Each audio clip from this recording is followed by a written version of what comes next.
Hello, ladies and gents. Good morning, good evening, good afternoon, whatever it may be, where you're at. Hello, what's going on? The researchers at the round table are in the hizoo. All right, let's get an audio test in this bad whamma jamma and see what she's doing. Let me see. Check it here. Okay. Let's see here. All right, she is working. Let me see here. What do we got here? Oh, yeah. The heck's that doing anyway? What's going on, everyone? Get that out of the way, too. Don't need that on the way. Oh, yeah. Happy Friday evening to everybody, or unless it's Saturday for you, so good morning. Oh, let's see. Don't mind me. I'm trying to get situated here. Let me see. Move this over here. Somehow, for some reason, that fan drives everybody nuts. I don't know if it's just distracting or what it is, but we'll go ahead and take care of that now. Let me see. See all the usual suspects are in there? Mimi's in there. James is in there. Craig, that is. Mike Knapp. What's going on, Mike?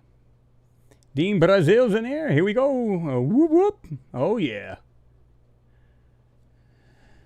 DW Bear, hey everyone, what's going on? Thank you, Kylie. What the hell? Hold on. I just got both these guys actually messed up. What is that going on? What is that? That is weird. I moved the screen and it stretched the names out. That is wild. Anyway, Kyle, thank you very much, sir, for your support as always. Millions of witnesses, thousands of videos and flying sources, but we can dismiss all of that? Hell no, hell no. No, no, no. Thank you, Mr. Kyle. I appreciate it. And not Kylie. Thank you. It was weird. I literally said, I saw it come up, and I said, well, let me go ahead and scroll all the way down the screen. And for some reason, it went like this. And it kind of distorted the word, or the name. But, yeah, I thought it was pretty funny. Josh D, what's going on? He said, hi, Chris. Hope you're fine. I'm doing well. And, Kyle, we will get into that, by the way. The flying sauce. I know you guys saw the that small documentary from Dr. Stephen Greer, and we'll address some of those things, you know, what we think is going on, and things I agree on, things I don't agree on. So let me see here.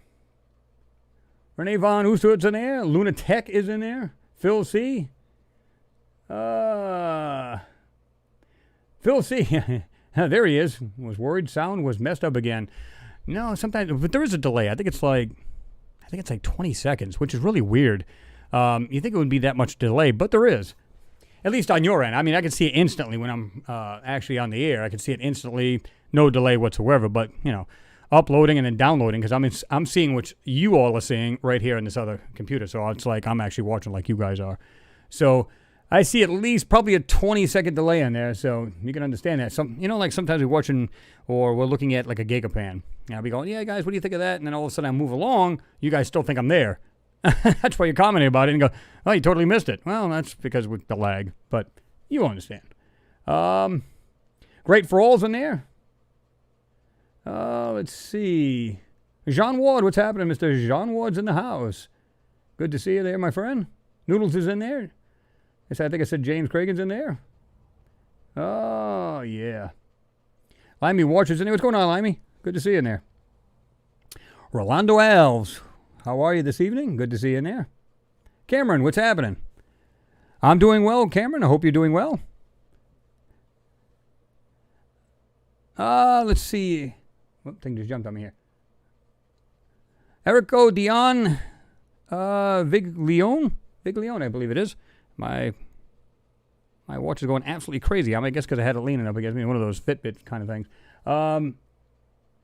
P. Ferrero, what's going on? You're saying that Buffalo, New York is 74 degrees, but flash floods are warned for tonight. 3 inches of rain expected. Yeah, you guys are getting it's literally going right by me. It's going like northwest of me, right? And it's heading right your way. And what's funny about it is because of the mountainous area that I'm in, it literally, you can see the storms coming and it just does this. Literally just breaks apart. It's probably through the updrafts. It kind of stares the storms away, which in our favor is good, but sometimes we're not so lucky. Yeah. Which, not really that great. Davy Jones says, hi, y'all from Canada. What's going on, Davy? Good to have you in there.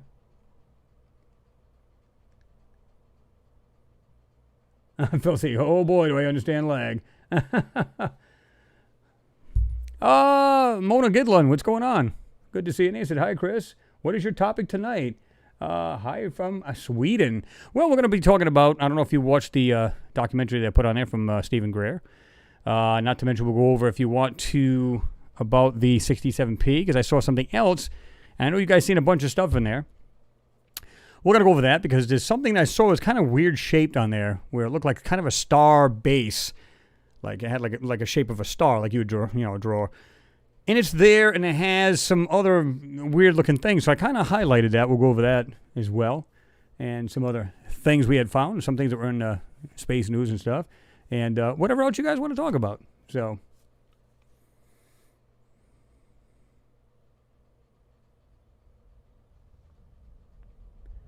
James, thank you very much for your support, sir, as always. He said, Chris, vids again, like always, from you this week, man. Well, I appreciate it, man. I do appreciate it. Kenneth says, you have beautiful modulation, as they say, on ham radio. Yeah, we tried to, well, if you would have heard the videos back in the day, they were like, I don't know, I could like to call them the cheese mic. I mean, they were just like, I had everything from a little boom mic, so you didn't have to handle or have a bigger mic in front of you and things like that. But... as they like to say on the radio, if you've talked ever on CB or anything like that, when I used to talk long distance, you'd hear these guys from the UK. You have, what does he say? You got BBC quality over here, sounding really good. So, yeah, I thought that was pretty cool when I got to hear that, because it'd be like top notch kind of audio, which we always try to run the best we can, if we can. Although I'd like to replace this mic. It sounds great, but I'd like to get something a little bit better. But it seems to work pretty well, so we're not complaining, right?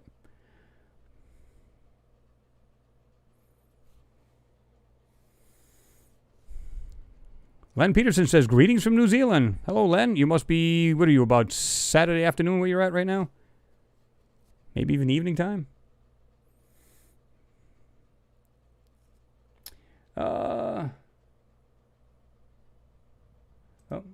I don't know why this actually held us back, Great for All, but you're telling Josh D that you said my UFO video is on my YouTube channel, but that was held for review. God only knows why, but it's hard to tell. Davy Jones, his question was, is China on Mars too? Yes, they are. They got their lander as well as their rover as well. Claire Mead, what's happening? Good to see you in there. I said, keep safe. Talking to John Ward. B. Picard, what's happening? Greetings all from Belfast, Northern Ireland. How's the weather over there? Is it still rainy? Somebody was telling me before it was kind of rainy out, kind of crappy. Colin Crowther, what's going on? Good to have you in there. As well as the three thumbs down. Thank you very much for being here and acknowledging that you can actually still come over here and thumbs it down. I do appreciate it. I really do. It looks all good statistically to YouTube. It looks good to them. They don't care. And I sure in heck don't.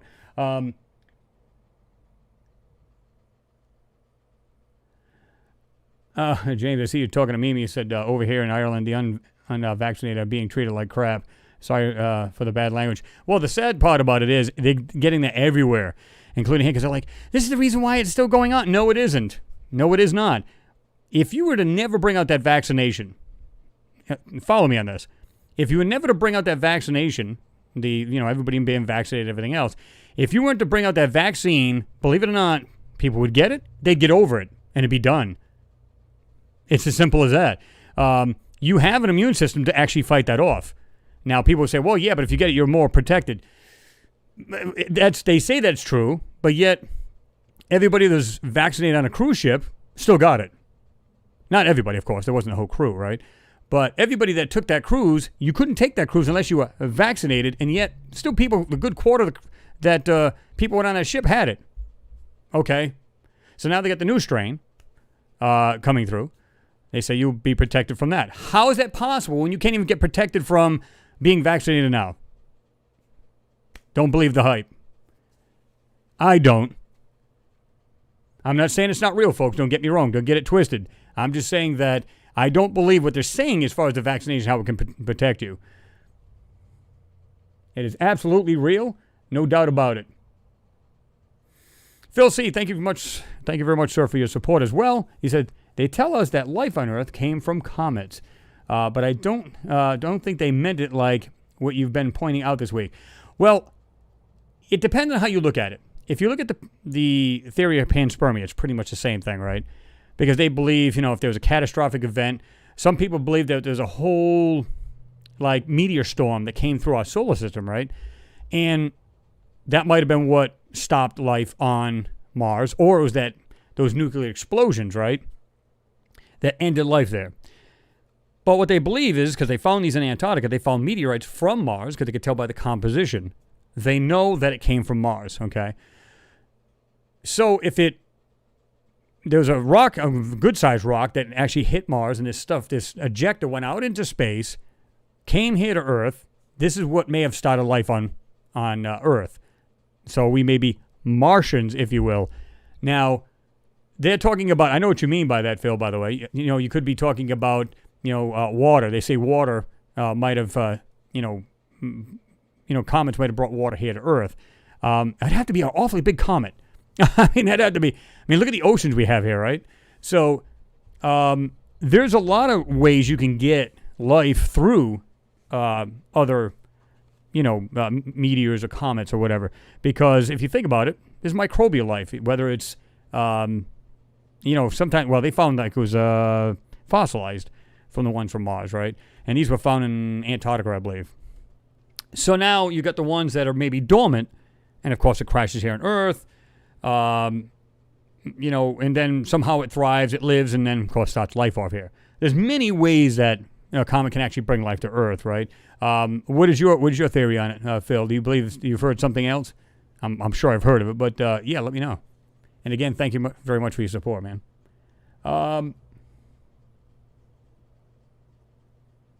Salem Shogunate.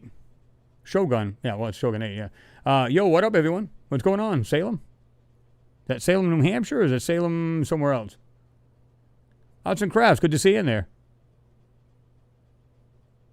I said hello to Mike, Mr. Mike Knapp. What's going on, Scratch? Jonathan Waddell's in there. What's going on, Jonathan? Jerry Lahane's in there. See, I was just saying the same thing, Jerry. You said panspermia, or, well, you kind of separated, but panspermia, cometary debris creates life through the galaxy like sperm cells. Well, yeah. Whatever. They found that there's bacteria and different little life forms, microbial, living on the ISS, right? Of course, it's within the Earth's atmosphere, so that can still happen. But they said they can probably come from, if they're hardy, microbial life. If it's inside, it could probably survive. And once it lands here and breaks open, whatever, you can have it here, right? So, yeah, why not? It's very possible. The theory of panspermia, very good possibility.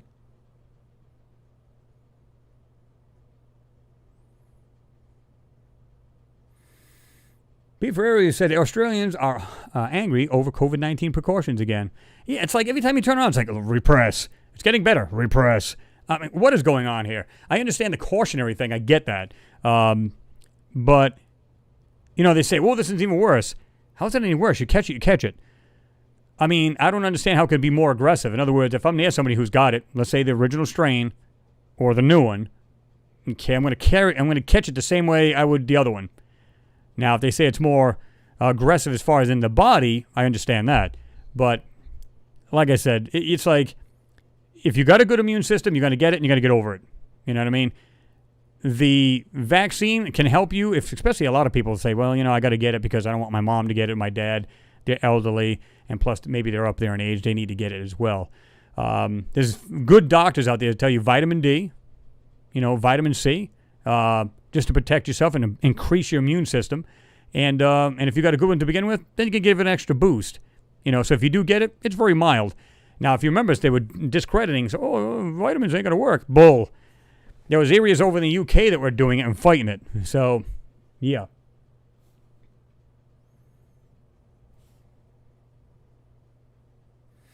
Mona said, I will never take vaccinations. Well, what did you say? Vacations. Okay, vacation. I looked at it real quick. I see VAC. I don't mind taking a vacation. In fact, I'm going on one next week, guys, by the way. So there probably won't be any videos. But we'll hit the ground running as soon as I come back because I already got one already ready to go. Of course, I didn't. I've got a photo that I've already enhanced, so it's not a video made yet. So we're going to get that out as soon as we get back. So, oh yeah.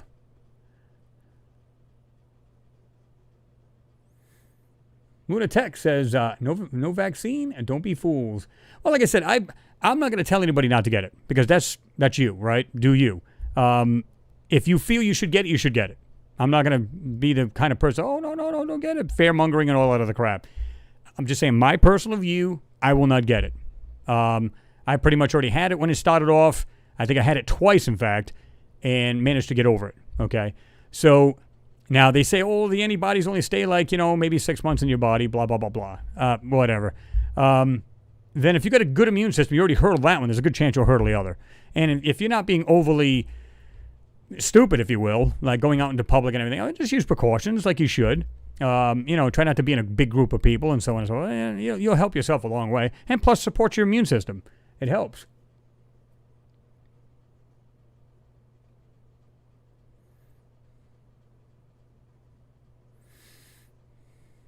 Davey says, I'm a no-vax. I hear you. James, you said, Chris, there are many people sick from the vaccine than the people with the virus, for God's sakes. And trust me, they know that in the pharmaceutical companies. I know I work in one. That's a fact. Well, I mean, I hear a lot of things about that, right? I hear a lot of people saying, well, they got sick over it. In fact, there's a vendor that comes in. He drives for Pepsi. He told me right out, he says his wife went, and he said the first time she went, she was fine. The second time, had a huge welt on her arm, didn't feel good. He went for his second one, could barely stand. I'm going, wait a minute, this is supposed to be a vaccine. How is it affecting your body that darn badly? So, and then I heard of other nightmare stories, right? People actually dying from it. And this is very, very small percentage, of course. You know that. It's not like there's thousands, right? But at least that we know of. And, it's just funny because I've never in my lifetime heard them giving away, like, here in the state, you could win a brand new F-250 Ford. $5 million. And all kinds of other gifts. Was it like a pass to like games over at a certain stadium? When have you guys ever heard of that? I don't know about other states and other countries, but what is going on here? Talk about trying to entice you and trying to make sure everybody gets it. It's like, well, they're doing it for the greater good. Then what about every other year for the flu? They'll suggest you get it, and how many people die from the flu every year? But yet they don't give out some kind of big award and cash prizes and trucks and $1.5 million. They don't give out any of that. Yet they're doing it like crazy on this one. What's going on, huh? Guys, do you find that a little strange? You find that a little odd? Let me jump all the way down to the bottom here. Renee Von Oosterhood says, up. Hit that thumbs up. Bam. Juxtabilly, what's going on? He said, good morning, Chris and crew. Good vibrations to everyone. Right back at you there, Juxtabilly. Good to see you in there. I think I said hello to you, Adam the Martian. Good to see you in there. Scratches, I don't think anyone around me has taken any notice since it started. You know what the biggest problem is? Watching the news. Think about it. Because everybody, oh my God, here it comes again. Oh my God. And they're panicking. Why? Just be careful.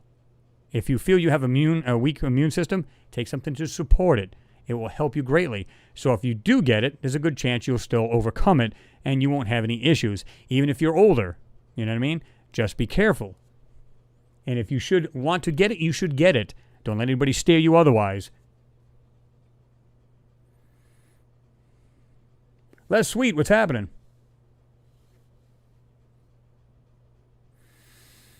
Your question was, what do you think about the UAE, Mars mission, finding aurora lights on Mars? Yeah, it's not the first time they've seen that, though. They've actually seen, it's almost like an aurora borealis that you see here on Earth, right?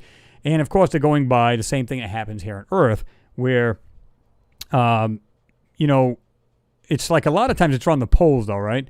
And then, of course, it can spread, pretty far, where a lot of times if you're in, like, the upper hemisphere, like if you live in the Canada or northern part of the United States, a lot of times, sometimes you can actually still see it there, depending on, how big it is and how much of the sun hits and everything else, because you could basically get particles and everything else and reactions and all that other cool stuff. So, yeah, I mean, it's not the first time they've seen that, and I think that's interesting. And they've also get this, that they might have found the location where the methane, or methane as you guys like to put it, on Mars, and they believe Curiosity has found it or pinpointed. It says that Mars burped, basically, and this methane came out of the ground. So obviously they think at least here on Earth, methane, microbes. And funny enough, and I said this before, you've got it always in the warmer months. Think about that. Wintertime, what grows in the wintertime? Not a whole lot, right? So summertime, they said, I think it was in spring and summer on Mars, that's when they see it. Imagine that. Growth? I mean, why don't they see it any other time of year? Unless these things become more active underground and they have a food that they eat and somehow it's being expelled out into the above surface of Mars, right? So that's, listen, I'm telling you right now, there's microbial life in there. Of course, they're claiming they still haven't found it. I find that hard to believe, but I think we already know that whole story. It's a bunch of crap.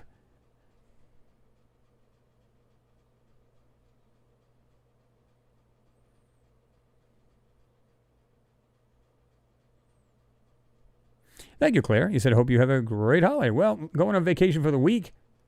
Long anticipated.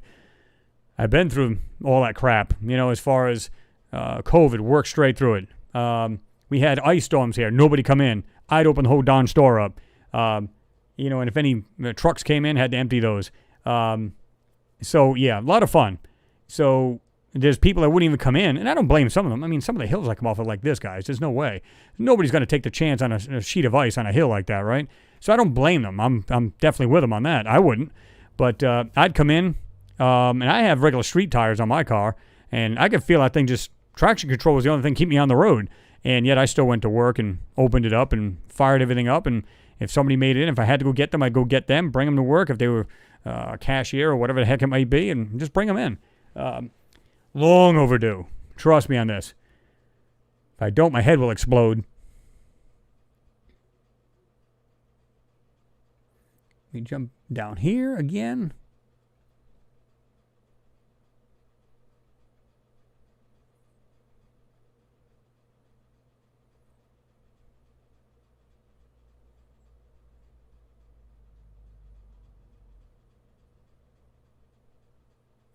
That's true, Equalizer. You're right about that. No, we've actually had people in the hospital. In fact, my own sister was. So I understand what you're saying. Chris, you did not see the thousands of dead in Italy and the UK. I personally know 3 people that died, 45 years, 58 years old, 60 years, fit and active. Yeah, I mean, it will attack you. You could still be fit and still have a weak immune system. Think about that a minute.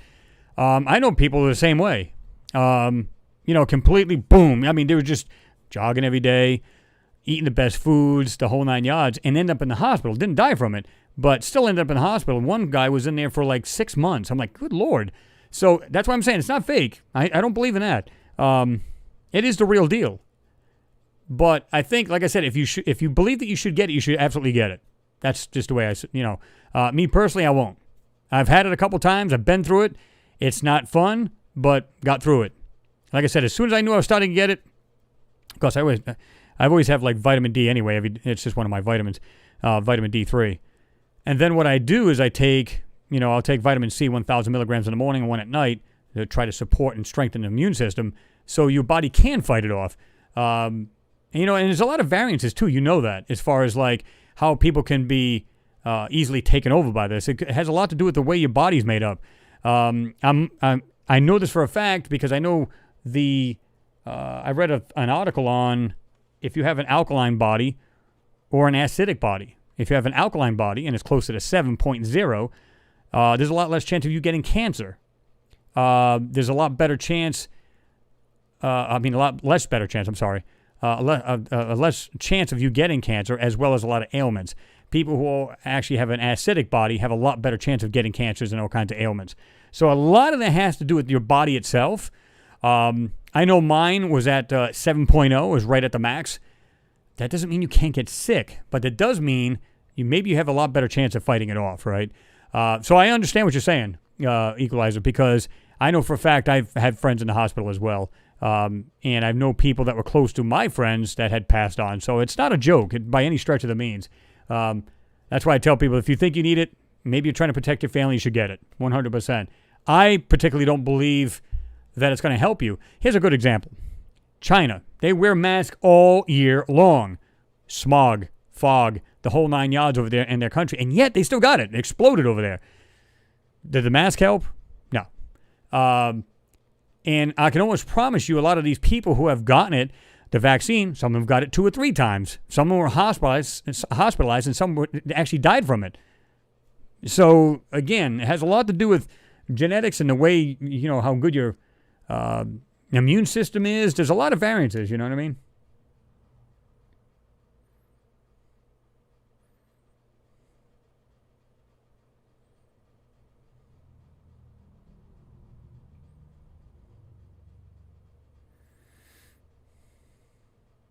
Phil, see, I never get calls until I'm trying to listen to this, for F's sakes. Isn't that the way it usually goes? Isn't that the norm? Calkin Cali said the reason fewer people died is because everyone was wearing masks. But see, the masks really don't work. Here's a good example. You got your mask on. It's a good mask. Okay, and I've seen this, and I know you guys have seen this yourself. And I'll just touch on this briefly because this is not what this show's about. This is not why we're here. Latex gloves, okay? Mask. The whole 9 yards. Go in there, they go up to the register. I'm going to cash out my stuff. Take out their wallet, give them the Visa. Well, maybe the cashier's got it. He's a carrier. She's a carrier. Gives you back the card. Of course, you still got gloves on, so you're safe. Boom, you put it in the pocket. You go home. Okay, let me take off the gloves. Oh, I'm good now. Let me take my wallet out. Oh, honey, how much do we owe on the card? Why don't we take that out? Oh, you got it now. You put your hand on your face. You got it. You will get it one form or another. There's no way around it, period. You can put safeguards in place to hope that there's less chance of you getting it. Washing your hands constantly, which I do.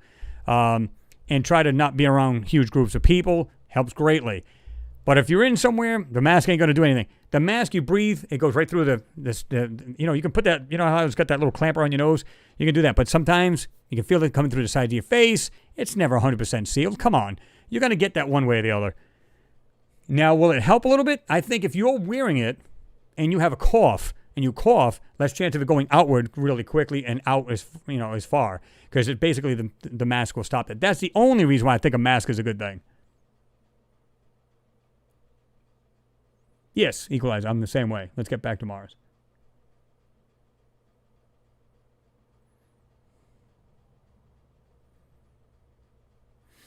All right, so what does everybody believe? What does everybody think about the... I'll just go do this. We'll just go right to it. The cosmic hoax. Stephen Grizz. What do you guys think about that? I know some of you guys said, man, I can't wait for the Hangout so we can talk about this. What do you guys think?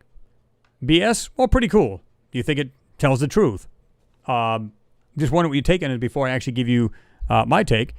And I'll be honest, it's a very well put together documentary. But there's some points I agree and some I don't.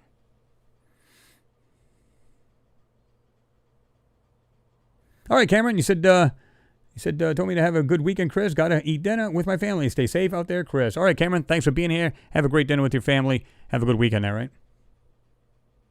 Maz. That's right, John. John. Maybe you got to watch it. It's actually pretty good. Jean, you said excellent video. Exactly, Scratch. You need germs for your immune system to work. Right. It's going to build up these antibodies, right? All right. Gulf Coast Prepper. What's going on? You say, hey, Chris. Hey, everyone. What's going on? Mr. Prepper. Good thing to be, by the way. Good to be there. Gotta have your shit in check. You know what I'm saying?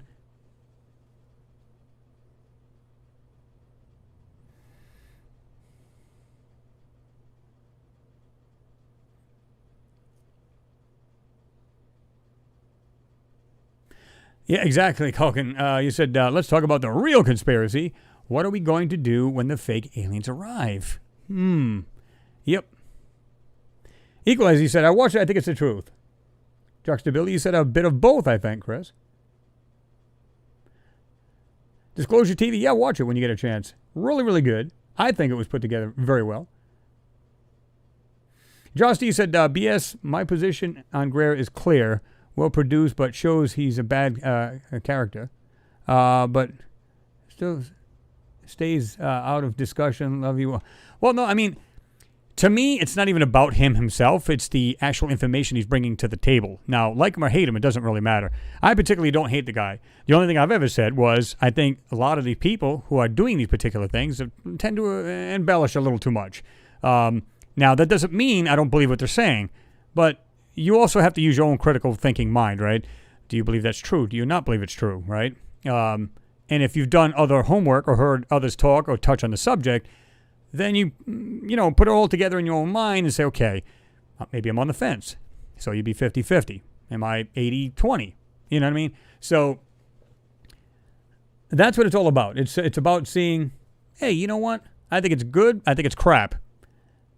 But I told you guys when it came out that I would put it on here. Now, he asked not to commercialize it nor, monetize it, which I don't care. I didn't care. I didn't put it. I just, yeah, okay, that's fine. Boom, boom. Just throw them up there.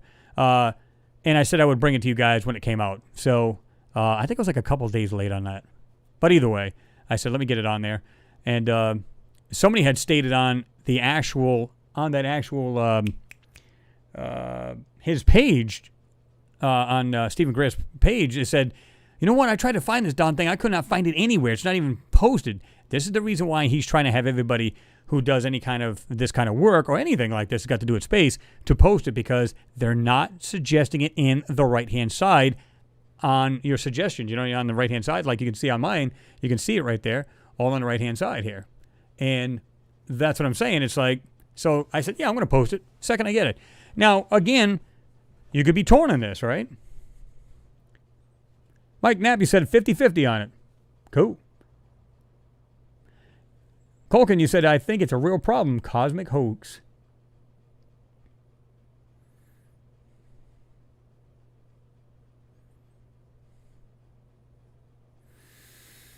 Phil C., thank you very much again for your support, brother. I do appreciate it. You said that I think the Gov will use UAPs to get funding for space weapons, but as far as the alien hoax goes, with a question mark, folks like us will know when it gets real. Absolutely. I totally agree on that. What I find interesting, and I'm going to touch base, because I've read around the 15 minute and 50 second mark where he explains where he believes these are false.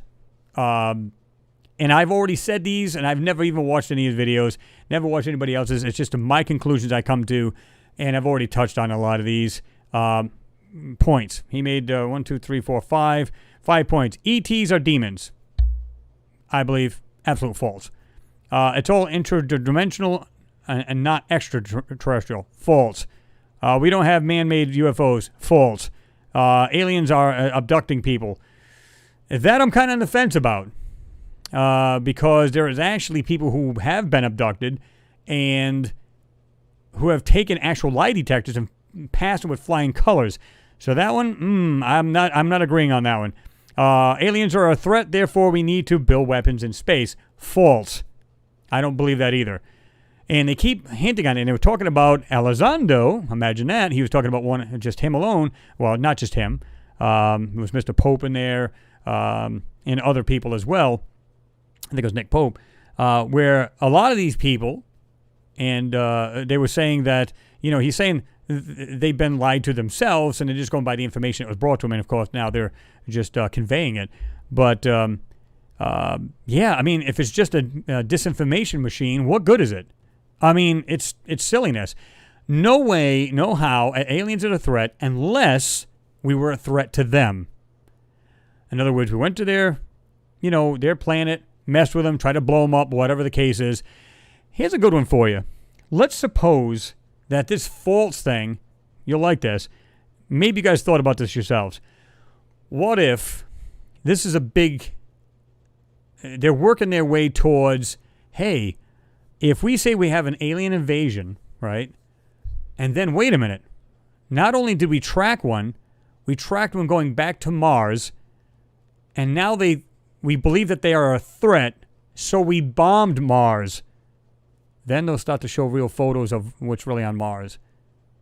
We didn't even see this. They decided to try bombing us. We went over this big mountainside, and there was a city. Wouldn't that be wild? That would be crazy as hell. Now, would that happen?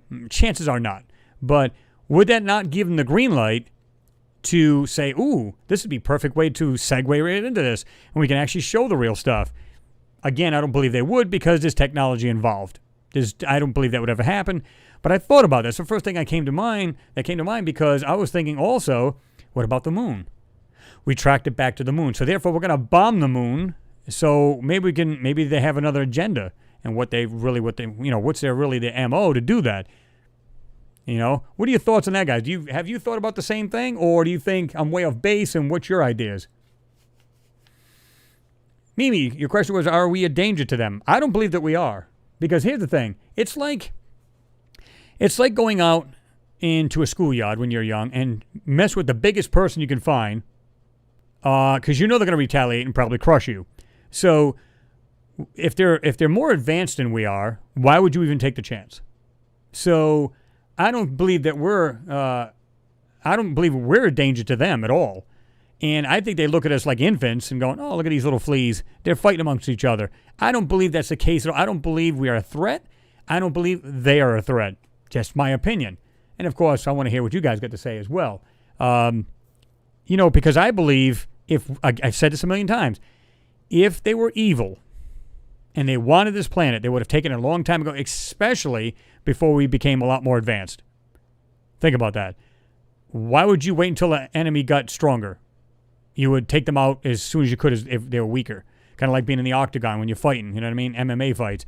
You're sitting there fighting, boom. All of a sudden you knock your opponent down, maybe a good right roundhouse.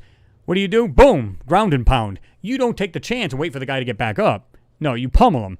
So the same thing would apply to the human race on a larger scale, of course. Why would you wait until they got more technically, advanced and a lot better weaponry? You would take them out while they're weaker. So they would have done this a long time ago, folks. It's as simple as that. So I agree with Mr. Greer as far as that goes. I don't believe that they're a threat in any way, shape, or form. Unless, of course, you are a threat to them. And I don't believe that we are. Now, if we're stupid enough to go after another planet and try to take them out, which could have happened to Mars, but if we did, then we deserve the butt kicking that we'll get in return. Right? If that's actually real.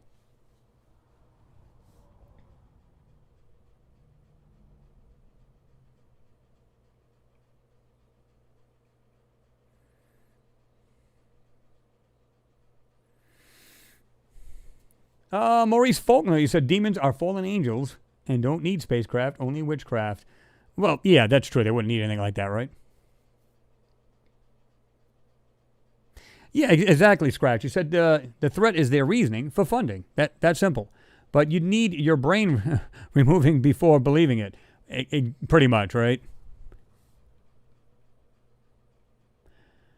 Mimi actually said they are watching us very closely. I think if we get too dangerous, they might intervene.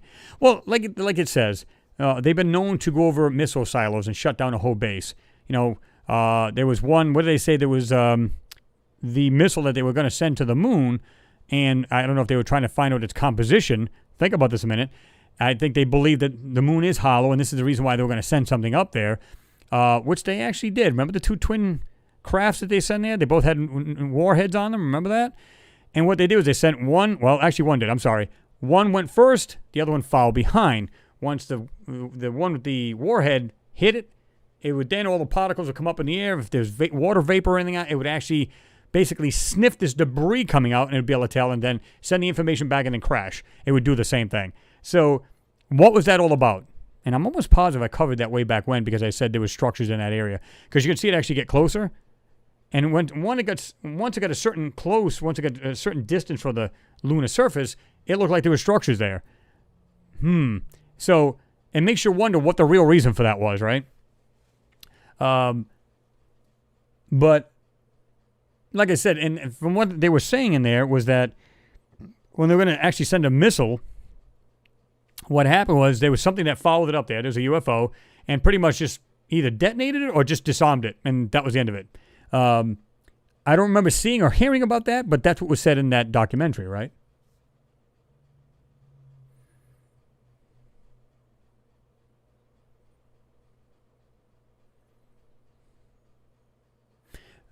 Phil C. said, and the bombing would cover the evidence of past nuke, basically radiation leaks, or levels rather, that are currently present on Mars. Exactly. Wouldn't that be a perfect segue?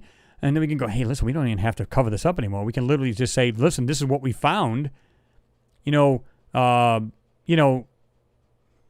went after them, we bombed them, and this would be also a way to terraform Mars like they wanted to do. Wouldn't that be like twice, 3 times fold that they could actually justify what's going on in Mars and what they're doing? It'd be a perfect way to do it. Now, is that what's going to happen? I don't think so, but that doesn't mean it could never, and it doesn't mean it's impossible, right? So, yeah.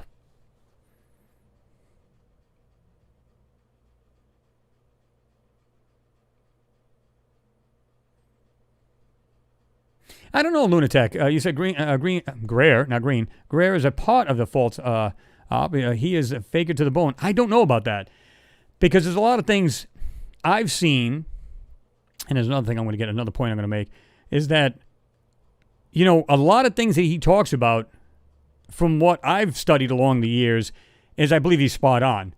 Now I do believe he embellishes a lot, and he disagrees with a lot of things that the mainstream is saying as far as these supposed to be, people telling about what's going on about these UFOs, UAPs, and he believes they're just being misinformed. Now, if you watch the whole thing through, and I forget what that woman's name was. She's been, I forget what she said she was. Maybe you guys remember too. But anyway, she said, just keep doing what you're doing and everything else, and you can actually see him off to the side. He's literally upset, and he's wiping his eyes. So I believe what he's doing, he believes genuinely what he's doing is right, and I believe that his heart is in the right place. Now, again, embellishment, and, I believe what he's saying, a lot of it is true, because I've been saying the same thing. Aliens are not a threat. Aliens are abducting people. I believe that's true. Now, he's saying things about, I remember the cattle mutilations and everything else like that. I'm not even going to dismiss that. I believe that he may be wrong on, or whoever else is saying it with him. We don't have man-made UFOs. I believe absolutely we do, because they said, well, we don't. And, of course, he says it's false as well. So I believe what he's been saying, I've been saying all along. And this is before I even seen his documentary. So I believe he's spot on a lot of things, and some things, not so much. I don't really agree with. Like I said, like him or hate him, I don't care about that. It's the information he's bringing to the table, right? Dean Brazil says, definitely a fake invasion coming. Yeah, but it had to be one heck of an invasion, right? Think about it. Like I said before, they'd have to literally, blow up cities, do some kind of weird stuff. Because here's the thing. You would think if it would have to be an invasion, the first thing you think of is, like I said, Independence Day. You think the worst of the worst, right? And do they mean invasion meaning, nothing more than just UFOs and these things flying around in the skies? That's really not an invasion. It's a sighting. Now, if you get 50 of them just flying around a city, yeah, I think we should panic. Other than that, I have not seen one clear photo. Now, there's one that they showed that was in the video, in that documentary, where he's holding up in his hand, and you can see what looks like a disc UFO. Now, remember when I showed you, when you go back in time, the first UFOs look old and clunky. They look like old junk boxes, something that man would make. They just gotten better. Better technology, propulsion systems, anti-gravitics. This is how they look so futuristic, because we built them. Now, do we have others coming from outside, X or Earth? Yes, I believe we do. And I'm going to tell you what we do here is the missing link. You say, what do you mean by the missing link? Here we have Earth. Here we have a question whether these UAPs, UFOs are real. Aren't we actually showing that they are just by seeing what's on the moon and on Mars? This is the reason why this particular topic needs to come to light. It needs to be more out there in the news. It will actually say yay or nay whether these UFOs are true or real, because we're seeing what stuff on the moon. We're seeing stuff on Mars. There's your answer. So if you're 50-50 about it, there is no 50-50. It's real. So in my opinion, I believe that's true. I believe 100% they are real, and either we copied, cloned, or whatever these alien UFOs, UAPs, call them what you want. I just call them UOs, unidentified objects. But you know what I'm saying.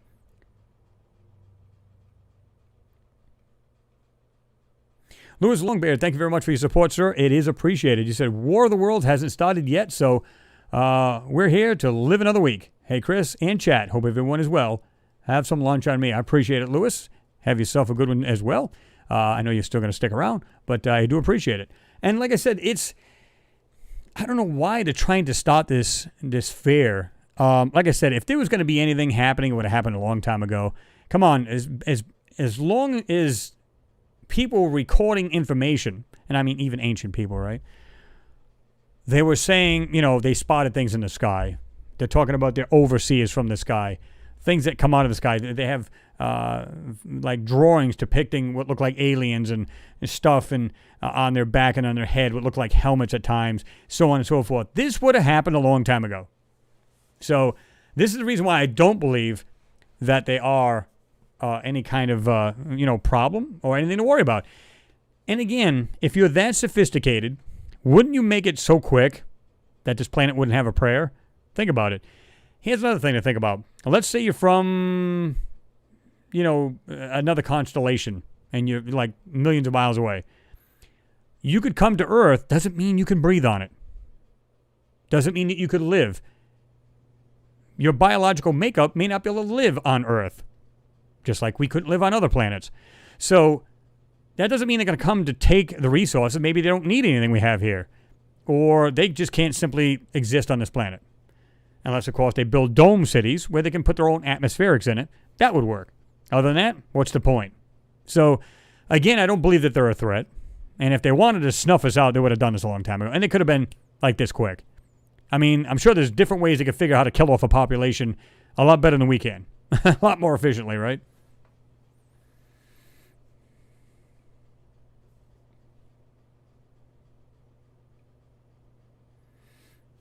Ian, you said, darn it, always late for this. What did I miss? Well, basically, we're talking about the hoax, the cosmic hoax from Stephen Gray. I don't know if you watched it. But we're talking about what he thought was false in here, and he had listed 5 things on here, and I was just going over those particular topics or subjects.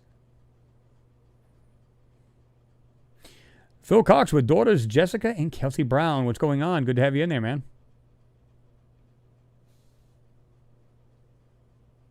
Martin Wolfride, what's going on?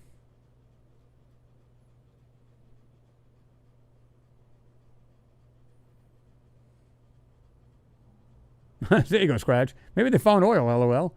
Seems like the usual thing to do. Yeah, just whip a little freedom on them. That'll take care of them. Maybe you said maybe for them we are not predictable. They don't know if we are able to behave or we will nuke every planet we put a foot on. But here's the thing. I think if they... It's kind of like, what was that other one? Contact, the movie with Jodie Foster in it.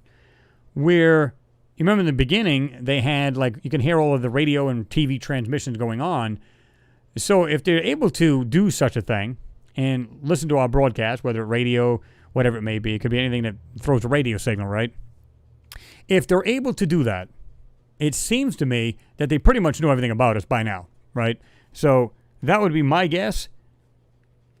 And they probably look at us like, oh, look how feeble. You know what I mean? Because if we are so far behind in technology, then I don't believe we're a threat at all. And I don't think they see us as a threat. I think they probably believe the more technologically advanced we become and be able to just go out there freely, then they might get a little concerned, especially if you're still warmongers and you want to pull this crap on other planets or moons or whatever it may be, right?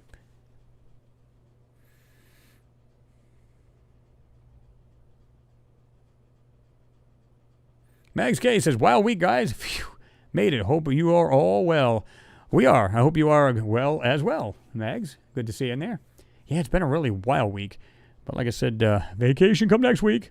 Can't come fast enough. But, so, like I said, I don't believe that these guys are hostile at all. I really don't.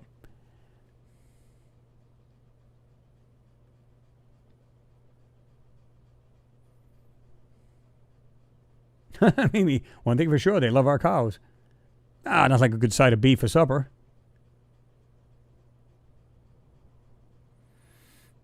Yeah, our reputation precedes us there, Mimi. I guess we don't have the best reputation out there.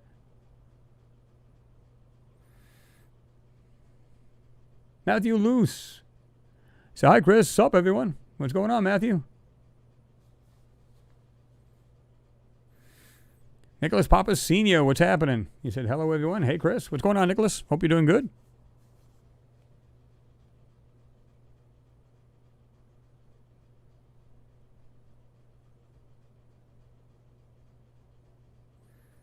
Well, a lot of people would, Mimi. You said, I know my mother would fall for a fake invasion. Here's the thing. Again, people are not informed enough to know what's really going on. Like I said, I think what we do, and a lot of other people like my channel do, is it's showing what's on Mars and the moon, so on and so forth, right? That is the missing link. That is from, hey, ignorance on Earth, meaning people who are not even aware of anything that we even do on this channel or anybody's channel. They're just going about their day, working, maybe they're retired, whatever, watching TV, don't think nothing of it. And then all of a sudden, they see in these reports of, UFOs. They would be the first ones to be frightened. I wouldn't be. Unless, of course, they started destroying major cities on the planet. Yeah, I probably would do that. I'd seek shelter. I know where there's caves. I'm out. Get the bug out bag. Let's go. So, in that aspect, I probably would. Yeah, I would definitely be concerned. Other than that, nah. Not in the least bit.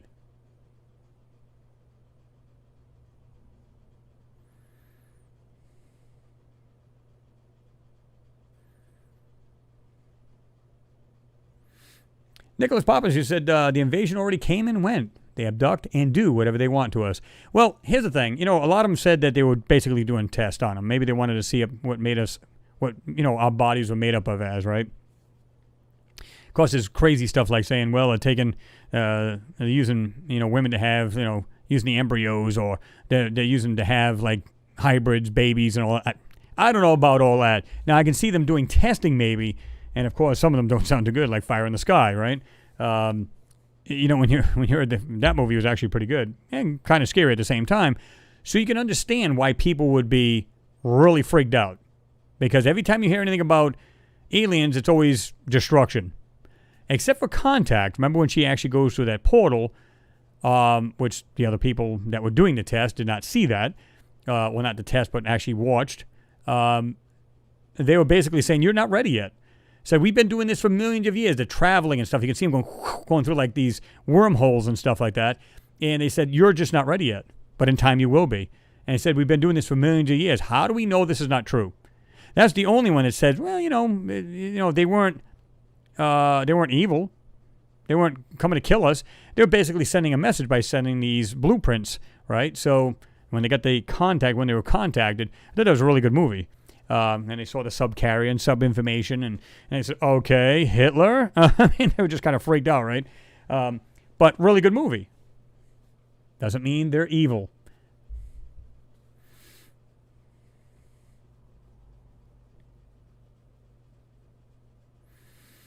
Exactly, Corey Core. By the way, what's going on, man? Good to see you there, Corey. He said the people that don't believe in aliens would also fall for it. Yeah. Well, yes and no. I just thought about that, because if you're seeing UAPs, I still like to call them UFOs. If they're bringing that out to the public, then the public are aware of them now, right? But they're still saying, you notice how they're not saying, well, they're not. They're not saying that they're not from out of this world, and they're not saying that they are. So they're still kind of, they bring out this new, information, and it's basically nothing being said. There's a whole letter of blah, blah, blah, blah, nothing being said. What's the point? They're not giving you any more new information than they're basically just kind of like snowballing it. They're making it up to be something. It's the same information. It's crap.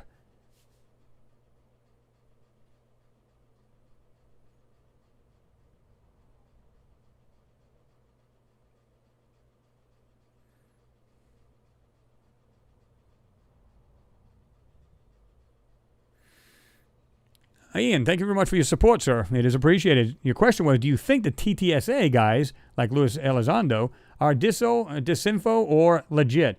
Well, if you watch that Cosmic Hoax from Stephen Greer, he basically says that he's one of them.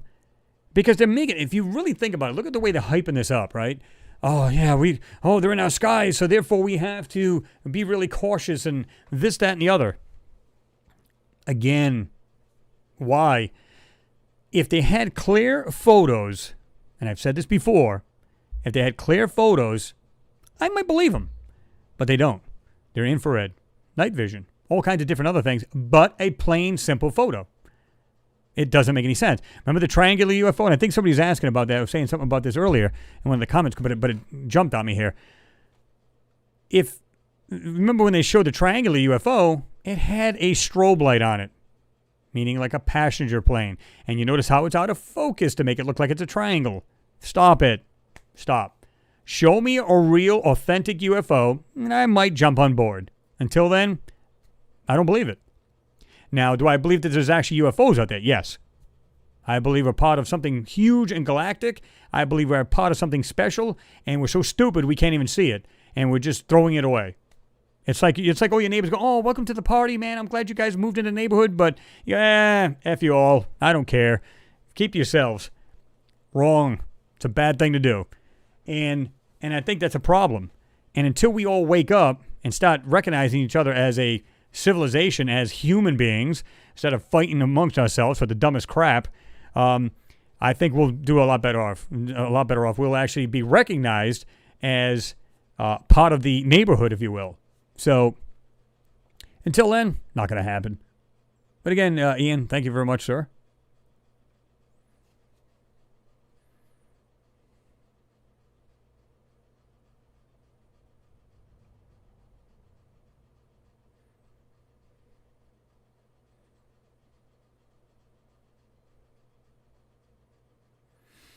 Let me see.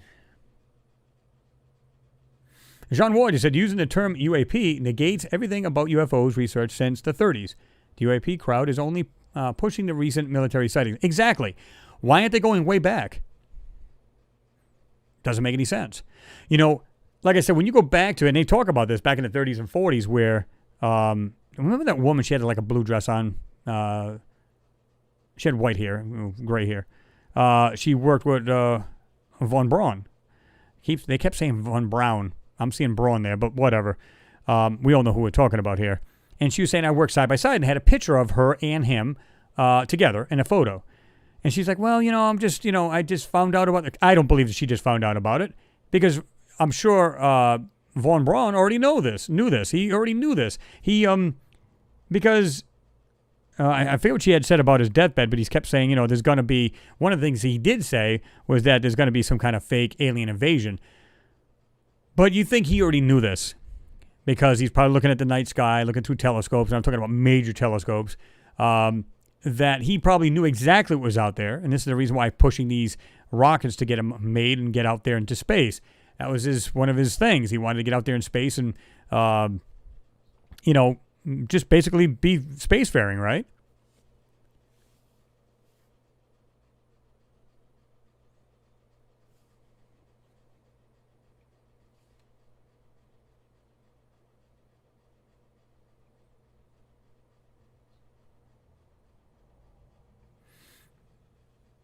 Culkin, you said the old photos of UFOs had no lights, just solid craft. Some the whole craft glowed, yes. Whereas where I showed you the old Nazi, the old Nazi kind of things, where you can see, of course, they had the little swastika on there, and they were old clunky looking things. It looked like they were screwed together and everything else. But it's the propulsion that got me thinking, not so much the clunkety craft that they put together. But like you said, there was no seams. And they might have had portholes or windows of some sort, but they were literally, you could tell they were like from out of this world. Literally the way they were built.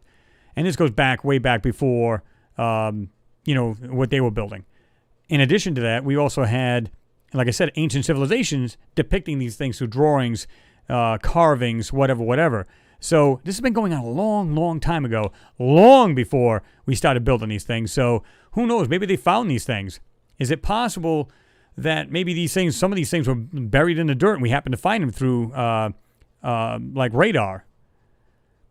Maybe it came to Earth millions of years ago and it's just buried under the ground because over time, trees grow over it, whatever, and they dug it up and got the information about it. Maybe they reverse engineered it that way.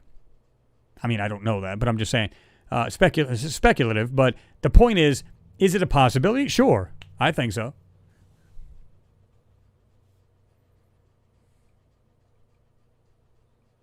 Yes, Scratch, yep, Carol Rawson.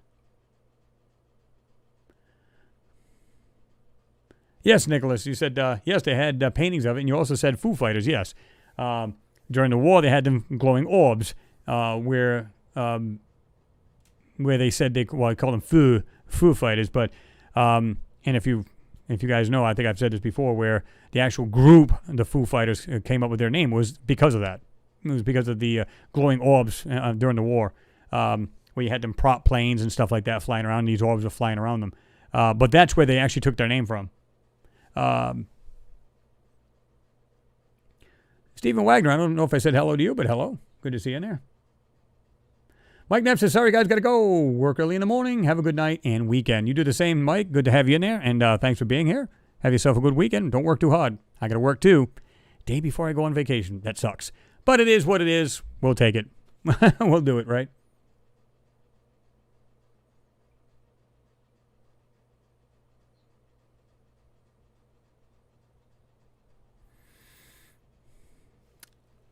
Lapis, you said FRBs are to entangle for communicate. So you're talking about the fast radio burst. I've said this before, and I actually was kidding around it, but it might actually be. It might be like a cosmic newspaper through quantum communications, because FRBs, again, fast radio bursts, were basically just like flashes of light within milliseconds. And like I said, they were talking about these where they said, well, they're like 400 million years from that way, and maybe 40 million years this way, and so on. Well, they're flashes, and they're going back and forth. Why would that not be? Why can't that be a quick communication? And if you got a receiver to pick this up, and you could instantly just, it's basically encrypted, and it all comes on the screen, tells you everything about the galactic news. Again, pure speculative and kind of jumping over to sci-fi. But why is that impossible? We have no clue what's out there, and we couldn't even tell what's really going on.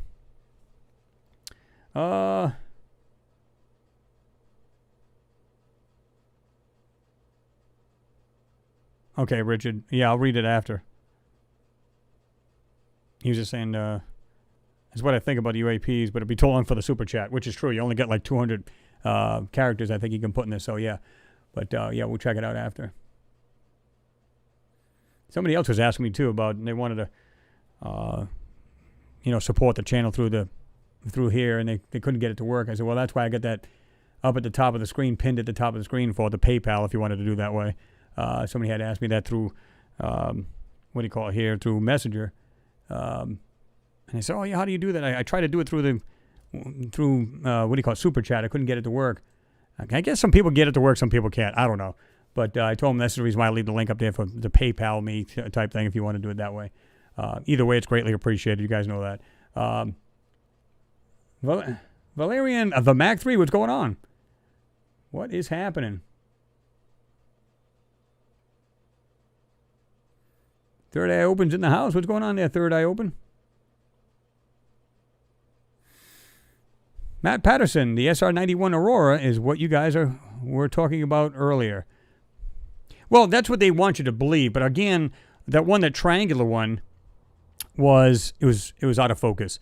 So if you take anything out of focus, what happens? It literally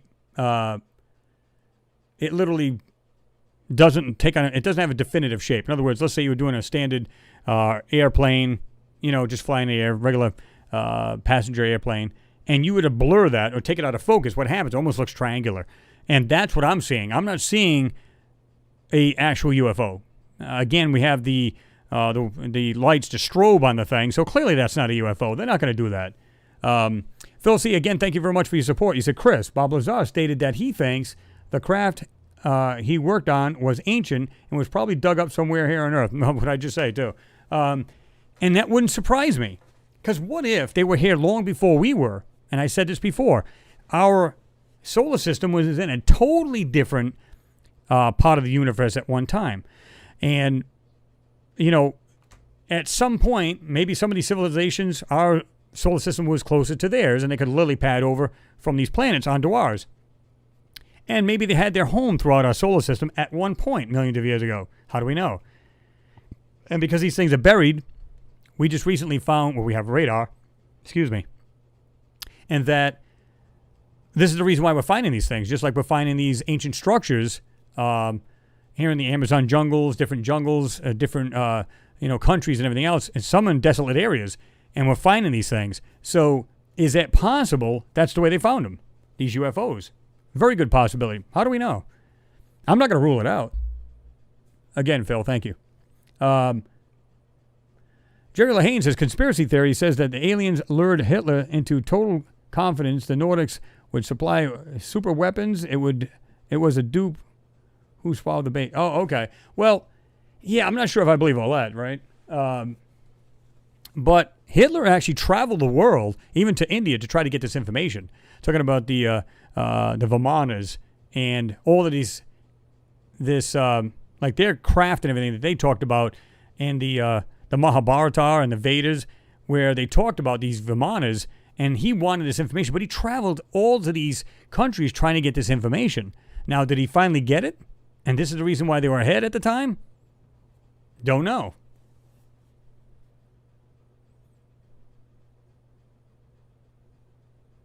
Hermanto Bo said, but the only way to communicate long distance is on quantum level. Good night.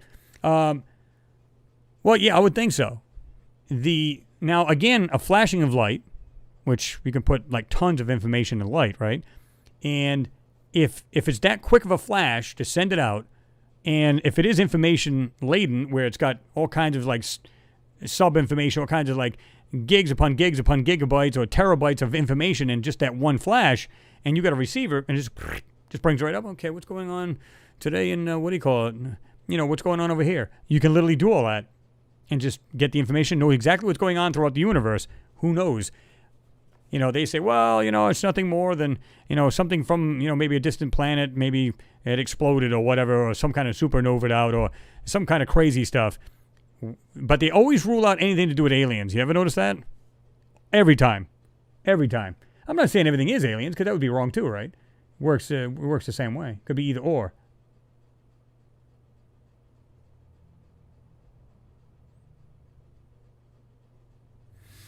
Scratch, you're right. You said it sounds like fiber optics. Well, this is the reason why when fiber optics came, they were putting on, you can get internet through fiber optics, which is like you can get a lot more information. It's a lot faster through light as opposed to, like a coax, so on and so forth, or like the old dial-up crap, which if you ever went back to that, you'd probably kill yourself. But, fiber optics put a lot more information in light than you can in a standard regular transmission through a coax, right?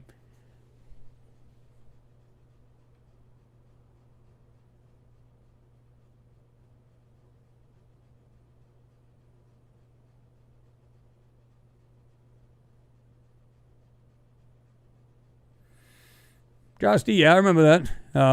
Mr. Bosch, yeah, you said famous Dutch painter painted Tic Tacs in 15th century in some famous paintings.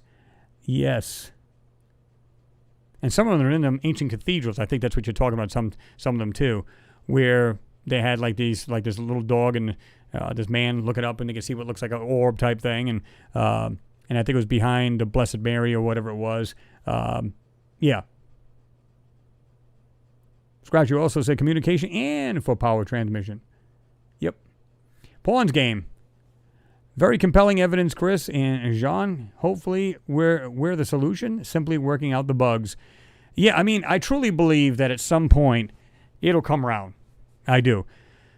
This stuff that Jean's doing, I'm doing, other people are doing, needs to be filled in where the gap is. Again, Earth, UAPs. Are they real or are they not? Just look at the photos. Look what's on Mars. Look what's on the moon. There's your missing link. That tells me there's UFOs.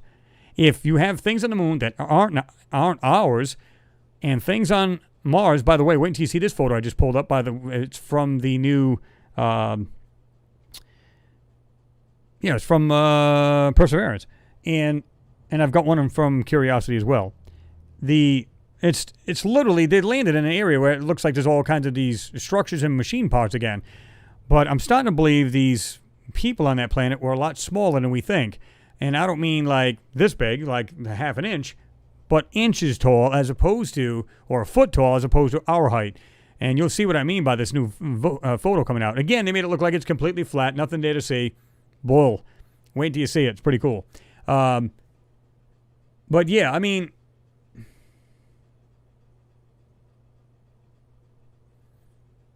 what did this thing jump on me again?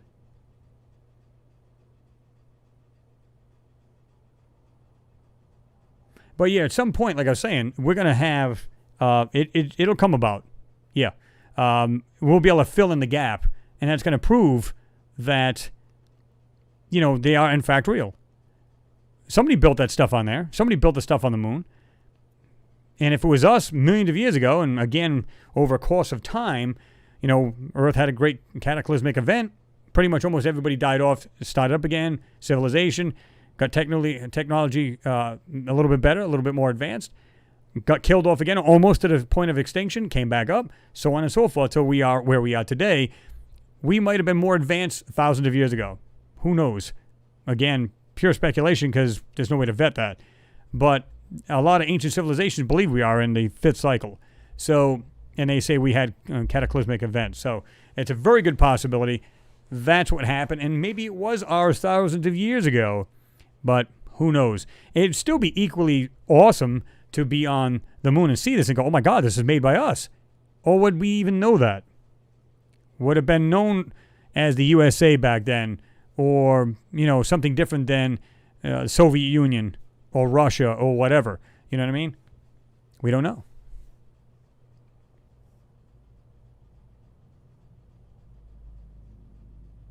Yeah, there was a lot of places that had the swastika, wasn't there, Culkin? He said India is where he stole the swastika right off the Buddha's forehead, LOL.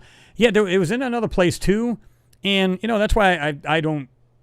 The swastika is evil because of what Hitler made it, right?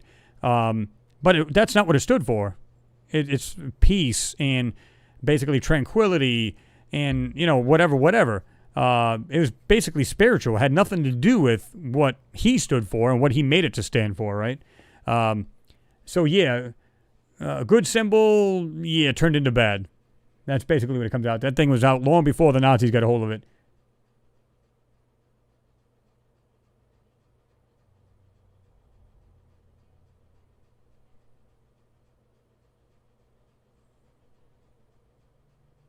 Jean Ward, you said he worked with the Vril, who were behind the Hannibal craft. That's true. So, and they were like ahead of us, right? So, did they get first-hand technology first? And many believe so. I've seen some documentaries where it does look that way.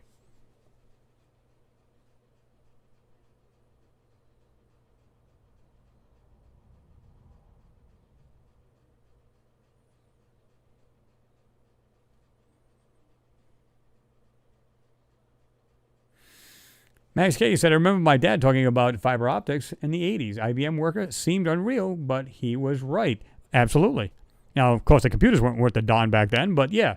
But they still had it. The military had it first.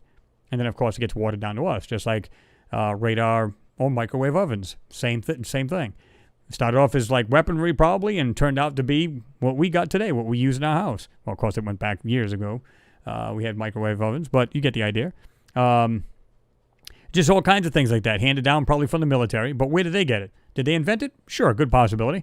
Or did they get it from these reverse-engineered UFOs, which they believe that one over in Roswell, that's where they had gotten it from. Now, whether that's true, I don't know, but that's what they state.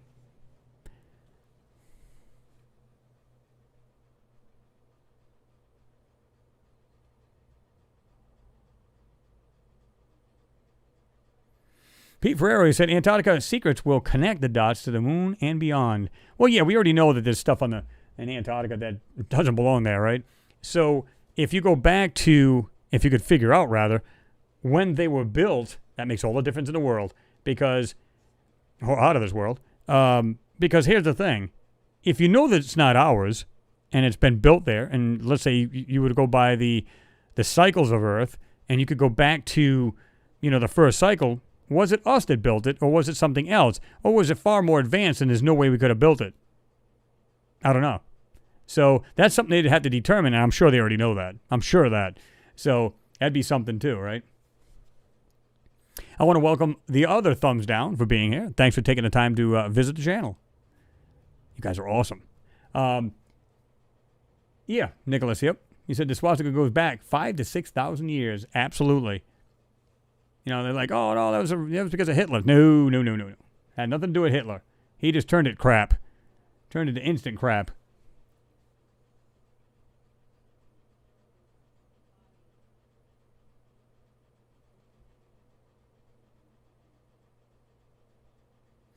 Oh, you're right. Amantle Bow. You said the moon is artificial. When the one Apollo left the moon, and I don't know when the. Oh, I think you meant to say, and it dropped the thruster. The seismic equipment registered a bell sound for 2 hours. This is officially documented by you. Yes, absolutely. We've talked about that many times here. And there's a reason why they brought that seismometer up there, right? The seismograph, call it what you will. They brought it to the moon. They had an inkling that was going to be one of their tests. They knew that. And I think it's because a lot of times they were saying I read one document that said that they were trying to take a core sample and they tried like hell to try to get down. They couldn't get down but a few inches, and it would not go any further. And of course they have metals on the moon that they're going, how is this possible? Like titanium, things like that. How is that possible? So is it what the moon's made up of? Is it because of a core inside? Who knows? But interesting nonetheless, because like I said, I've always looked at the craters on it. They could be 3 miles wide and still be the same depth as one that's only a foot wide. How is that possible? There's no reason it should be. Now, again, they claim that this could have been ancient lava tubes and they just bubbled up and then popped, and that's what you got. Okay, wouldn't there still be a difference in depth somehow? Whether, material came up, would that not be like kind of filled up like a little small mound inside there? Would it not be deeper? Maybe once a bubble came up, then it collapsed in on itself? Would that not make a difference? But no, it's smooth. Just like you can see some areas, you see the crater, right? It's smooth out here. You got the crater here, and it's just as smooth at the same depth, or the surface, rather, and you just have basically a crater wall. I don't know how that makes it. It's almost like somebody just took like a perfectly smooth sphere and said, okay, I'm going to glue these on here. Let's make this crater here. Let's put all of this on this smooth ball. This is the reason why you don't see any ones that are deeper and some that are less deep. So it's just really weird, right? And now, I'm sure there are some that vary, but some of these large ones, they don't look any deeper than the others. Of course, it's hard to tell unless you're there, but they don't seem to be that deep. And they almost looked identical, depending on, it doesn't even matter one's 3 miles wide, one's only like a quarter mile wide. They all seem like the same, depth, right?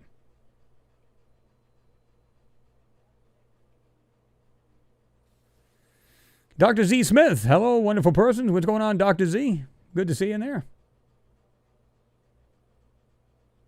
I vaguely remember that, William. You said, do you remember Gulliver's Travel movie? I do remember it vaguely, where it had the little people and tied them down and all that. But, it was kind of vague. It's been years ago.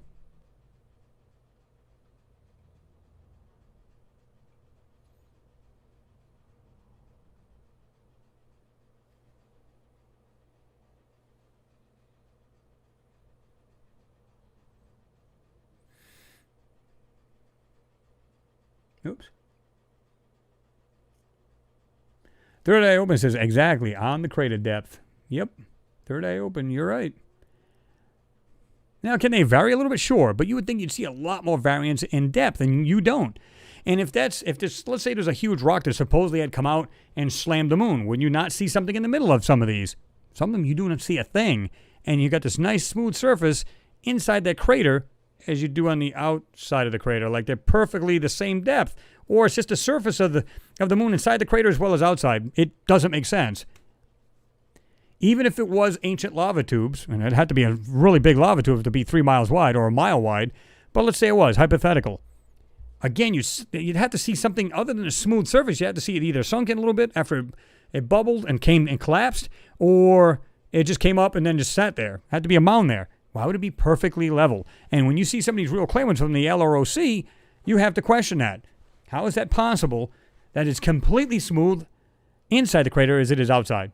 And it's not any deeper. I don't know. It's weird. Well, there in the Mac 3 says the swastika was a widely used Native American symbol. It was used by many southwestern tribes, most notably the Navajo. Amongst different tribes, the swastika carried various meanings. Well, it was also overseas as well. Like they're saying, like some of the Buddhas at the temples, and like I think one was even in India. I could be wrong, but regardless, it was long before Hitler ever turned into whatever he turned into, something what was bad. But if he did that and stole it from there, he was out there looking for this information, whatever they had to offer, and said, get every bit of information we can about this, right? So that's what I think they did.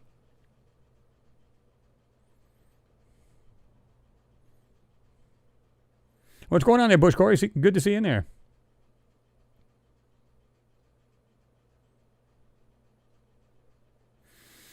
Great question, Bush Corey. He said, what would be easier to false flag, an alien attack or immediate impact to wipe a few of us out to make a one world government?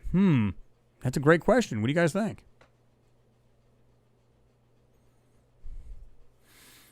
As well as yours, Great for All. He said, would a hollow moon still affect our ocean tides? Well, when I say hollow, I don't know if it's completely hollowed out, like a complete hollow ball.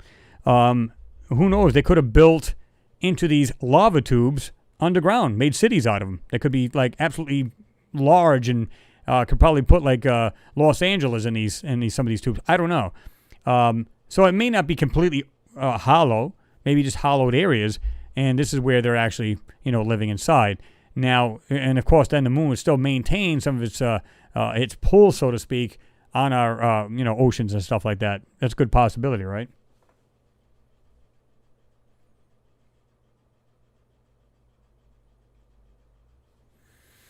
Pete's Vlogs, I didn't know you even slipped in there. What's going on, Pete? He said, I'll be back, guys. Alrighty.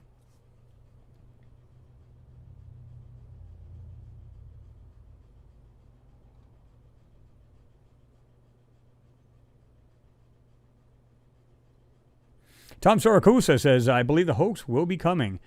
Yeah, I mean, I don't think I'd fall for it. You know what I mean? I'd be just like, oh, look at trying to do it, trying to scare the crap out of everybody. And I think it will scare a bunch of people, again, to be in a lot of fear and say, government, protect us, protect us. You don't need it. And again, like I said, unless they just start destroying cities, you might want to worry about it then. But I don't think that's going to be the case. Like I said, it would be something. I said this in the beginning, that they're using this as kind of like a what's the word I want to use? Like a tool kind of thing to say, hey, look, we've seen these UFOs. We've been tracking these things. One of them made it back to Mars. We think they're going to be a threat. Let's bomb Mars. Again, they've been wanting to do this to terraform the planet. It would actually help them out a great deal because then they can actually show real photos of devastated structures and whatnot, because now it is literally, basically just exploded area, and it would prove, oh yeah, look, we did find it. Now we can bring this out in the opening. We can bring it out into the open to the public, and you can see, well, this is what's left of us, an ancient civilization on Mars. Why not? They've already said that UFOs are real, and if they tracked them to Mars, clearly it's real, and it can fly to Mars. So going by that and just say, oh, yeah, we'll just go ahead and tell them that there was an ancient civilization. Now we get free reign to run around the planet. And, people, what they expected, just go, see, I told you so. And the rest would just be like, oh, wow, I'm glad they found that. I'm glad they took care of that before it became a real threat and they came here to Earth. I don't know. Pure speculation, but who knows?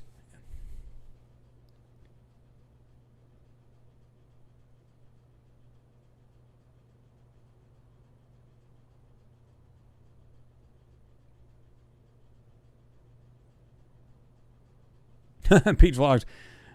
I'm back. Had to reload on Bear. I hear that.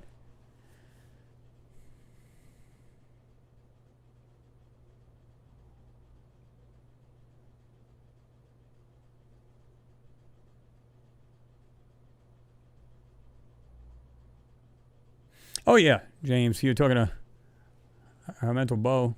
The moon is perfectly shaped for the eclipse. It is exactly 2,367 kilometers from its equator. If it was just 1 kilometer less or more, it would not give a perfect eclipse to the sun. It's not natural. Nobody believes it really is. Now, I don't know if it's totally, meaning it's like some kind of spacecraft, if you will, or how do we know it's not like a small planet? Here's another thing, too. How do we know? Now, we've seen some of the structures on the moon, and they're quite large. But is it because they were large beings or because they can house a lot of beings? Think about it. And at some point, some of them don't even look that big, meaning some of the structures there either. Like either machine parts, like I showed in some past moon videos, where they don't look very big. Either the mechanical parts or the structures are not super, super large. So maybe they're on our height, maybe a little shorter. I don't know. It's just weird.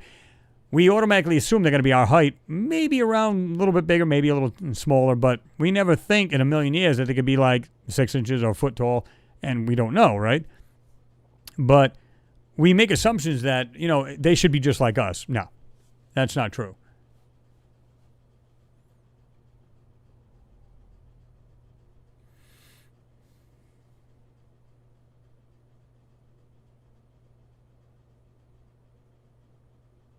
Yeah, Scratch. Yep. Ancient Zulus spoke of when the moon was brought here, allegedly about 12,000 years ago. Yeah, I mean, there was a time where ancient people talked about that, where there was no moon at all, and then it was just brought here. And suddenly it was like, boom, here it is. So, yeah, that was kind of weird. It's too bad they didn't have a time machine, which they probably already have that too.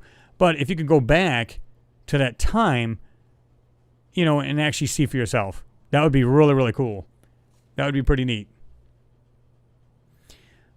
Larry in the Mac 3 says, heard ETs or aliens are more afraid of humans. I don't know. I don't think they would be. I don't know why they would be. Especially when they get a civilization is technologically advanced and probably really strong as far as defenses or anything like that. So it's like, yeah. I mean, it's like looking at an anthill and say, oh, I'm afraid of them. What for? Now, if they're red ants and there was thousands of them and they attacked you, you might have an issue. Or army ants. That could be a problem. But as far as on the normal, nah.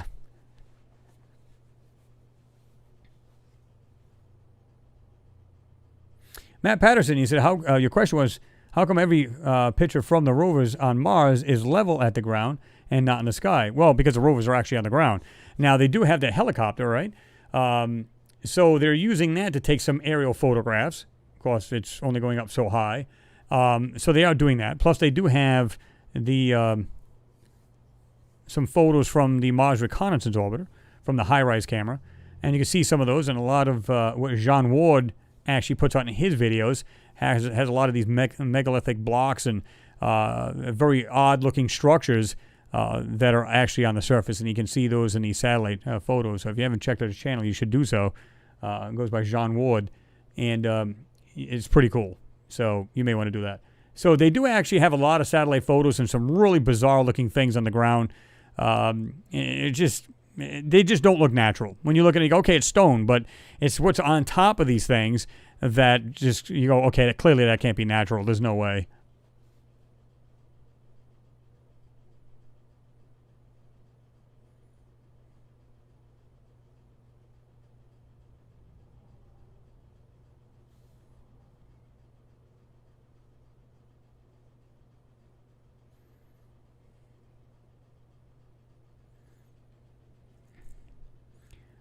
What's going on there, Samantha Morris? Good to see you in there.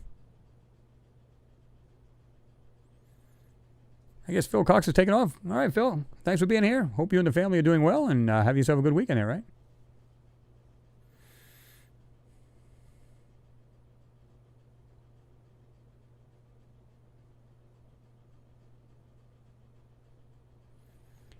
Corey, you said, I was looking at the moon not long ago through binoculars, and I seen a light shoot right out of the moon.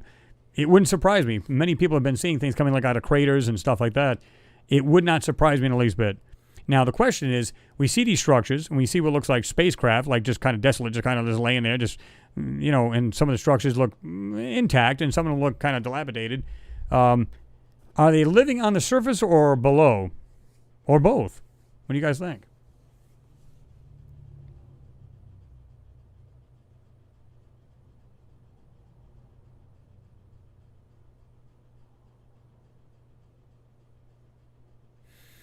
Bronwyn Orm, or May. Forgive me if I'm pronouncing that incorrectly, the last name. But, hello?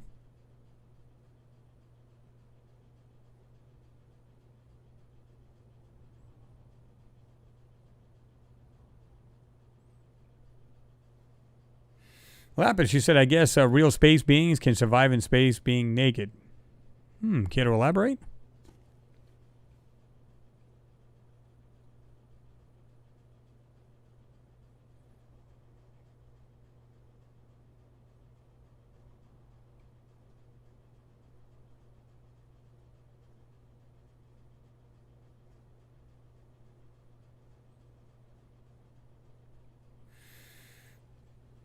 Her mental bow, did you know that in the past the sun on Earth was Saturnus? No, I never heard of that.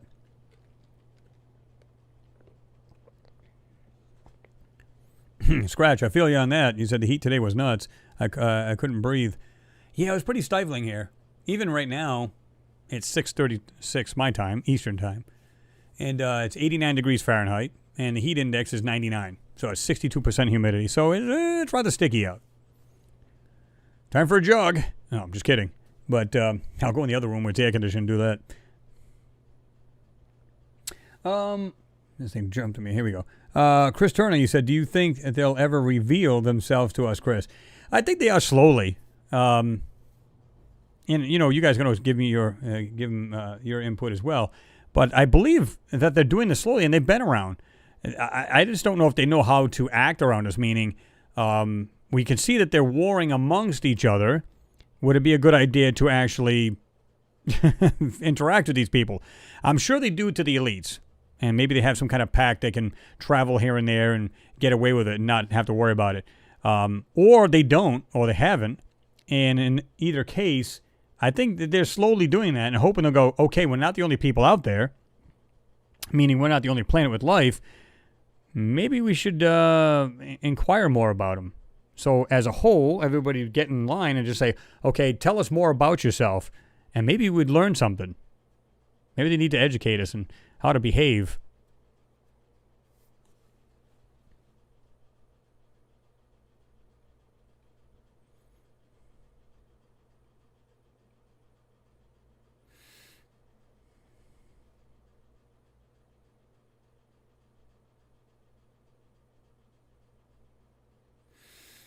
Canadian Crippler says, I believe whomever is on the moon is manipulating its surface to hide, like stealth, for instance. Yeah, I believe if you look at a lot of these photos and they're coming in from an angle. So in other words, if you're looking at the LROC or even some of the Apollo mission photos where they're ascending or even descending, it doesn't matter. But a lot of them when they're ascending, coming off of the surface, you can see what looks like, it's almost like there's like stone on the top and you can see underneath it like there's either something inside, like almost like, picture like a very large garage.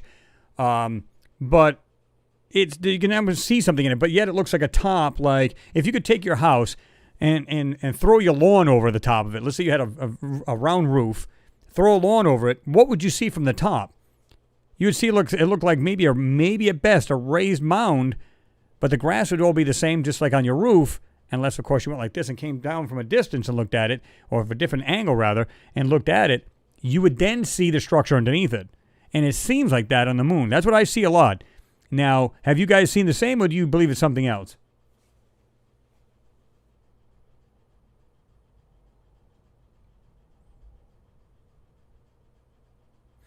Ian, you said, I heard that our solar system might have a second sun we don't know about. We did. We were a binary star system at one time. And it's basically a burned-out dwarf, and it's on the other end of our solar system. Now, when you say other end, it's like past Pluto. And, of course, more scientists are coming out saying we actually have more planets than our 8, because it used to be 9 with Pluto. Our 8 and our body, which is 9. There's more planets in our solar system that are actually going around our star now. And one of them is a burned-out sun. It's basically just nothing. So at one point, this solar system was a binary. And if that's true, then all the colder planets on the other side were not cold at all. So is it possible, and this goes millions of years ago, is it possible that there was life thriving on all of these planets because getting sun and heat from both sides, or both ends, if you will, that could very well be, right? What's going on, Six? He said, hey, everyone. Hope you are all well. Nice to see some familiar faces, well, usernames, but you know what I mean, LOL. Yeah, Six, where you been, man? You must have been busy.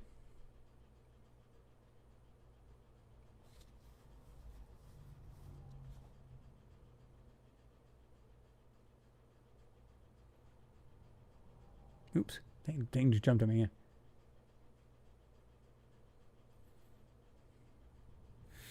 Stephen Wagner says, hey, guys, don't forget to like the channel. Thumbs up. I say hit it good.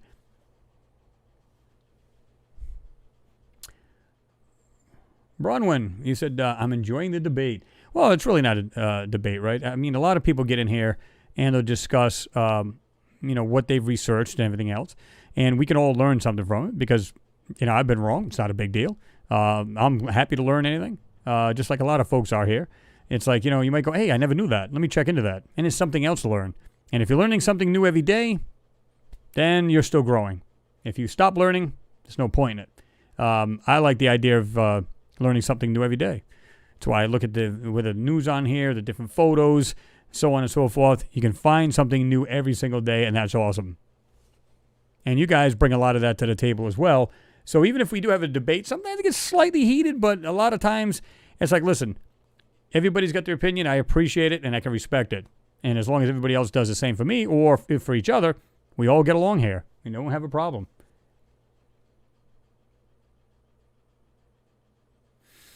Six, you said, I'm doing good, Chris. Hope you're doing good. I am. It's been a while since I've heard from you, so I was just wondering I hope everything was okay with you.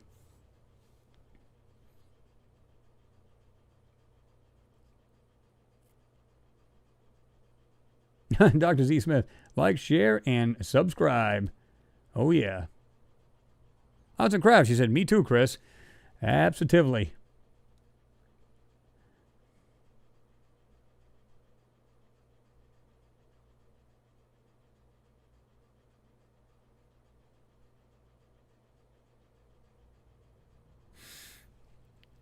Oh, Phil, I thought you took off, but you're talking to Adam. He said, no, mate, I should, even so I get some great close-ups on the moon surface. I got a few on my channel. He does.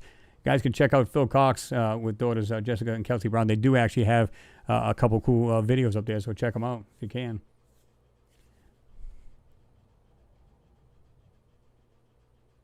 Oh, yeah, Justy. You said we all make mistakes, including me. Of course. We're all human here. I'm not going to say otherwise. I'm no better than anybody else here. I'll make mistakes. I'm not infallible. It's the way it is, right?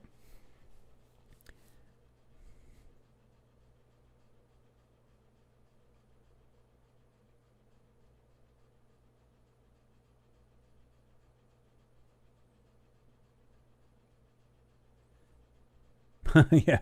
Mags, I want to know what he's growing too.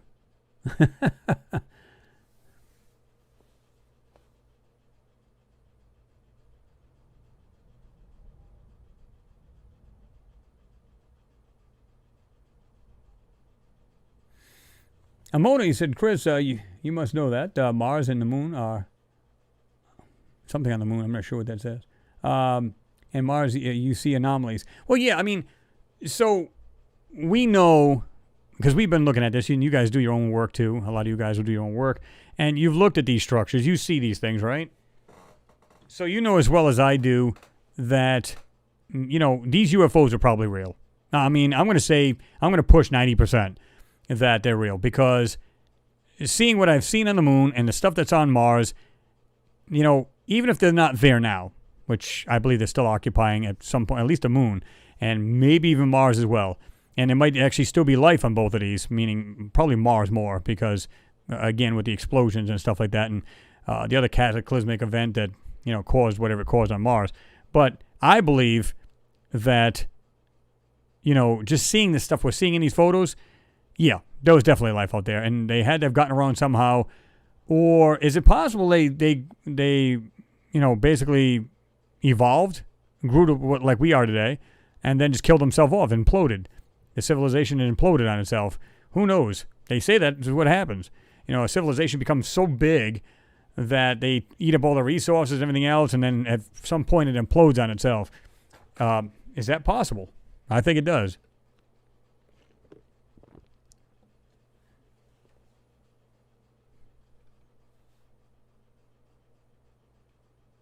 What's going on there, Metalhead? Good to see you in there.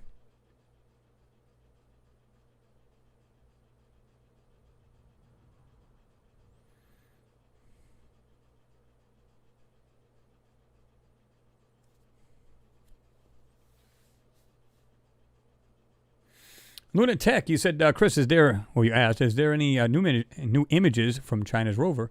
Are they better than NASA's? I'll tell you how they're better. They seem to be making a little bit more mistakes. They don't seem to be covering up quite as much. In fact, one of the photos I'm going to be doing is from China's rover, the Zhurong rover. So that one's coming up next time I put out a video. That will be on there. And again, they landed right in the middle of what looks like a small city. Just weird things. You bring out the lines, it's all over the landscape. It's pretty wild.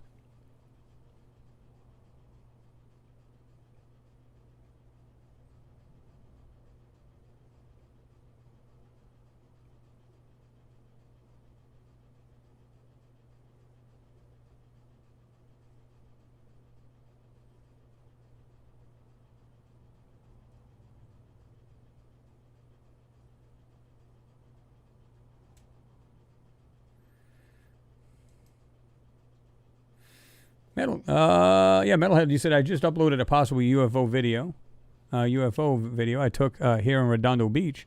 Maybe you can check it out. Yeah, I think I'll check that out. That would be interesting. I like to see anything like that. It's pretty cool.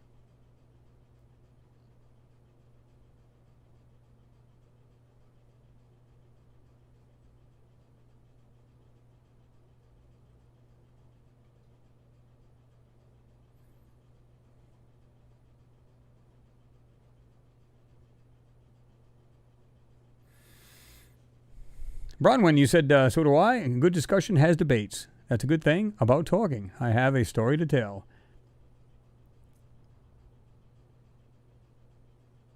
Oops.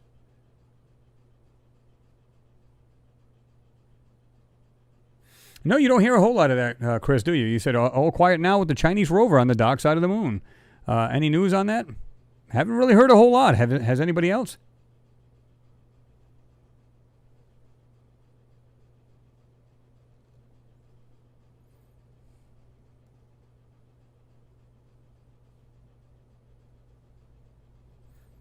Neil Everett, you said your question was, how can they photo a car number plate from orbit but can't take a decent photo from, say, 500 meters?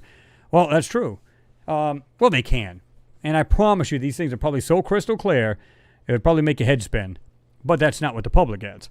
You get a doctored up, censored photo, and it ends up looking murky and crap, just a bunch of covering up stuff.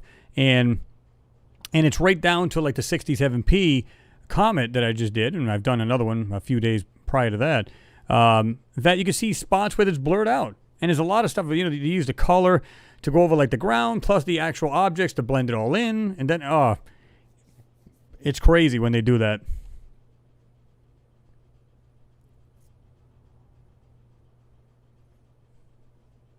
Well, Stephen Wagner, your question was, Chris, do you see a space race to populate Mars?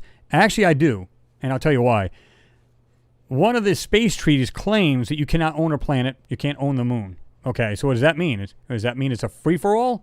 What does that even mean? So if nobody's allowed to own, then people are going to be putting stakes on there. This is my area. This is my area. So, again, we have United States, Europe, or ESA. So NASA, ESA, India, Russia, China.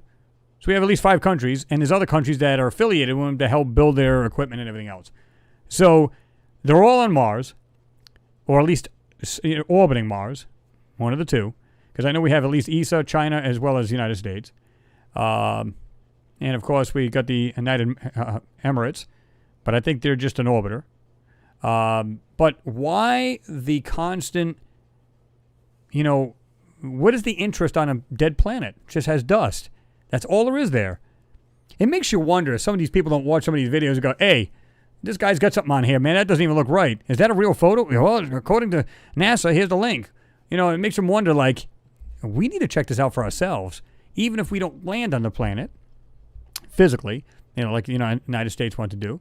We'll just, look from afar. We'll just send an orbiter ourselves. Okay, sounds like a great idea, like Russia did. Same thing. Now, if you remember back in the day when the Soviet Union, when it was the Soviet Union, back in when we were going to the moon, they sent their Lunokhod rover there. They didn't send any men. They sent Lunokhod, which had a great camera. It could transmit the images back to Earth, so on and so forth. Why? It's a moon. It's dust. It's nothing there to see. How do you pick up moon rocks with a rover? Now, you can. At least today's rover, you can do that. But back then, could you have done that and brought it back? You can't. So why was it up there? To take photos. Think about it. Take a bunch of photos. And that thing drove, I forget how many, I don't know if it was like a mile or 2 or 3 miles. It drove pretty far on the moon. So what was it doing up there? Had to have been taking photos, right?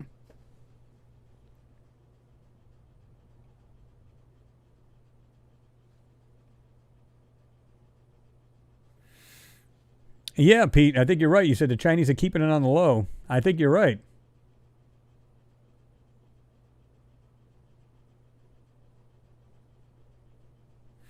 Steve Wagner said that was interesting about the comment, Chris. Yeah, I mean, I've got more photos to show, too. It's just really wild.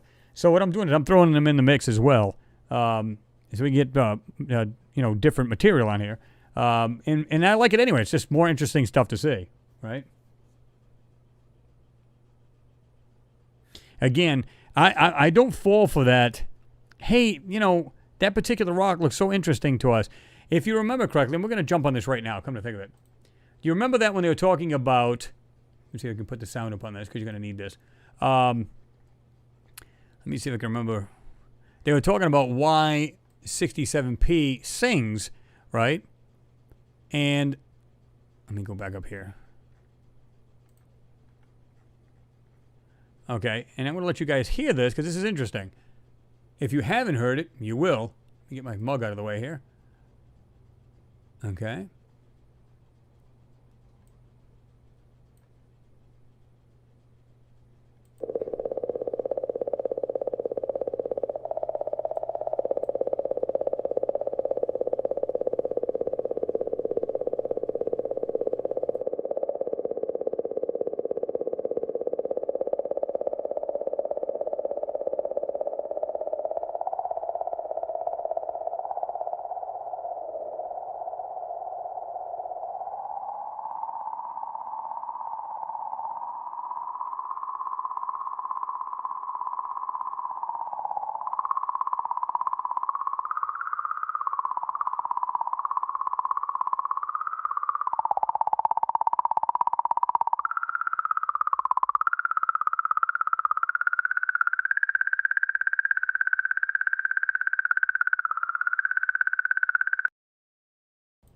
Now, keep in mind that a lot of these, like ESA, you can see it right here, that's a video from them, they claim that the craft was going through 67P's magnetic field. Now, maybe you guys have heard this before, but I'm almost positive they sped this up and they changed the frequency of the sound so that the human ear could hear it. That doesn't sound like it. You think it would go just very weirdly, not just not this dot dot dot dot dot kind of weird, strange thing. But they said other comets have done it too when it goes and orbits around our sun. Now, is that a possibility? Sure, absolutely. But it's just kind of weird. It's almost like they heard this sound. Is it possible? And I'm almost positive they had a video that actually had the real sound, meaning slowed down, different tone, and you could still hear it. But it sounded more like a clang, clang, clang, clang, almost like mechanical. And is it possible that this was maybe, like I said in the video, was it some kind of energy signature? And that's why they went after this thing to rendezvous with it and circle it and then check it out more. Well, clearly we're seeing something on that comet that does not belong there. Not through a rock that's hurling through space anyway. And yet we hear, well, you can hear these sounds, and we've seen what we've seen on this rock. It doesn't make sense. What do you guys think of that? That's just weird, right?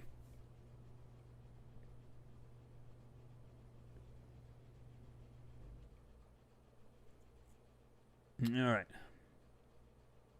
Ozone, you said, that's right, Chris. Everybody wants a piece of the cake. Well, if you cannot own a moon or a planet, then, like I said, everybody's going to go up there to put their stakes on it. I mean, it's like, okay, this area is mine.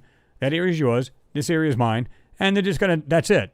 They're going to all want a piece of that pie, like you said. And that's pretty much it. So I think that's actually sad in a way, because at some point we'll be fighting over that property up there. I like the way it says scientists think they know what it is. I think there's something much more to it than just, oh, it's going through the magnetic fields of the rock.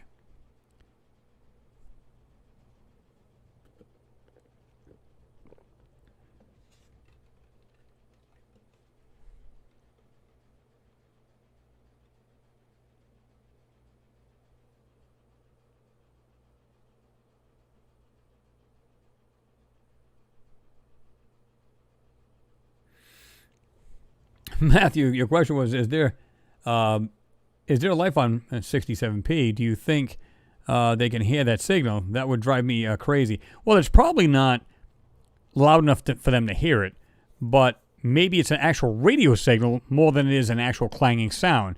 But the way it made it sound, like I said, it was slowed down, had a different tone to it. It almost sounded like a ding, ding, ding, ding, ding, ding, ding. So we don't know if it's some kind of energy signal, and this is what made these guys go after it. Why a random rock out of so many rocks out of the, like going towards the Oort cloud or any other rock flying around and out in space? We got to go after that one. We got to rendezvous with it. We got to see what it's all about. Take close-up pictures, and clearly there's things on this rock that should not be there.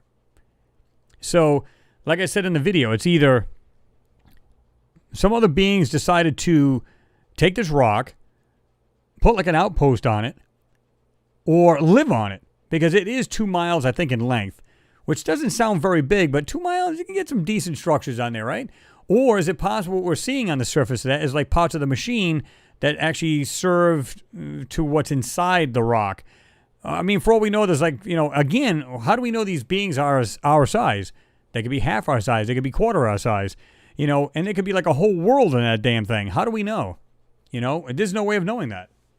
We just make assumptions that we do. And, of course, that's pure speculative anyway. It's purely speculation. But it is what it is, right? We don't know. But there had to have been a reason why they went after this rock out in space, just because. It just seems like it went around our sun. It's going through our solar system. Let's go ahead and check it out. I'm sure other rocks do the same.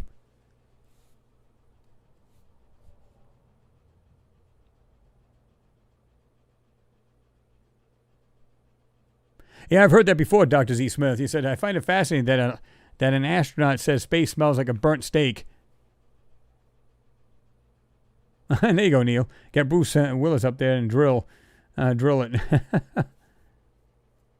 There you go, Corey. So we will make Chris the NASA manager. Yeah, I'm sure they'd love that. All right, give all the real photos to the public now. I'm just going to short your name a little bit, Kish. He said NASA found lots of interesting properties on 67P, such as iron, nickel, and etc. Well, here's the thing too. I'm almost positive it was 67P. They also found organic kind of molecules, or I'm not sure if it was microbial, but either way, they found organics on it. Maybe they got themselves a farm in there too. Oh, yeah.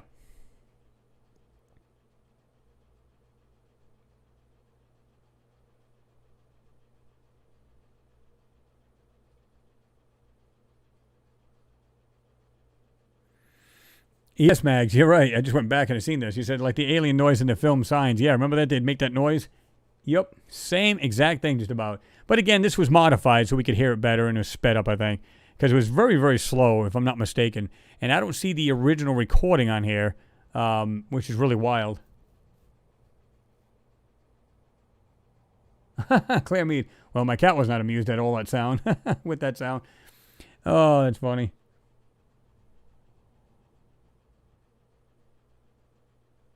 Yeah, Corey, you're right too. Like the Alien vs. Predator film. Good stuff, by the way.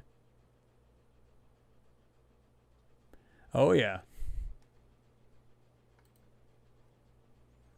All right.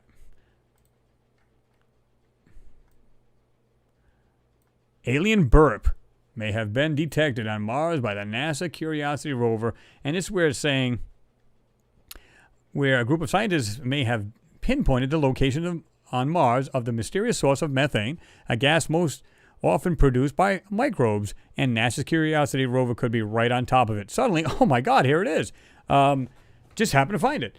Methane blips have pinged on Curiosity's detection system 6 times since the rover landed on Mars Gale crater in 2012, but scientists weren't able to find a source for them.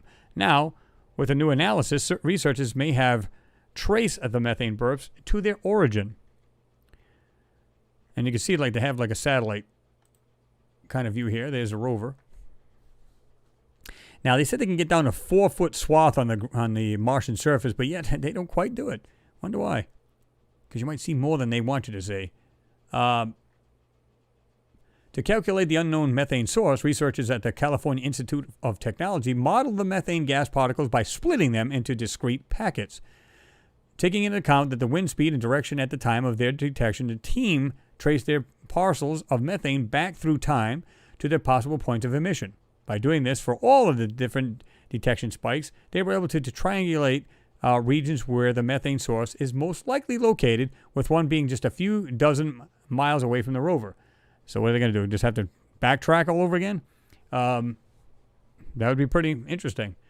It says with one, so there's more than one. Interesting, right? Yeah, buddy. Somber Reptile, what's going on? Good to see you in there. Thank you very much for your support, as usual. He said, thanks for all of the great videos lately, Chris. Well, thank you for being here and watching it. And again, thanks for your support. It's greatly appreciated. But the way they describe this, they said the findings point to an active emission region in the west and southwest of the Curiosity rover on the northwestern crater floor. The researchers wrote in their paper, this may invoke a coincidence that we selected a landing site for Curiosity that is located next to an active methane emission site. So they've been there since 2012, okay?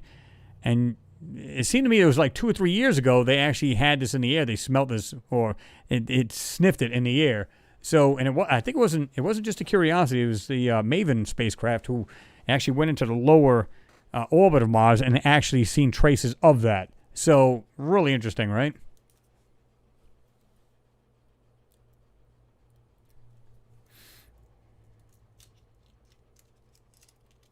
Let me see. Oh, yeah, of course they do.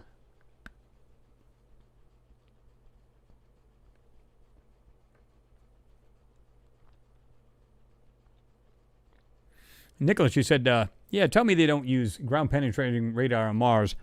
Well, I believe was correct me if I'm wrong, guys, wasn't it a Chinese rover that was supposed to be able to do that, or the lander? And it almost seems like, I know the InSight lander had its own, let's see, well, it had several instruments on it. I'm trying to remember here. Well, it had its own seismometer on there. I know that.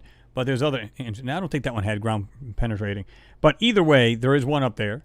And you can bet that the Mars Reconnaissance rover is actually, orbiter, is that it has the capabilities to actually look into the ground or infrared or whatever. You can almost bet on that.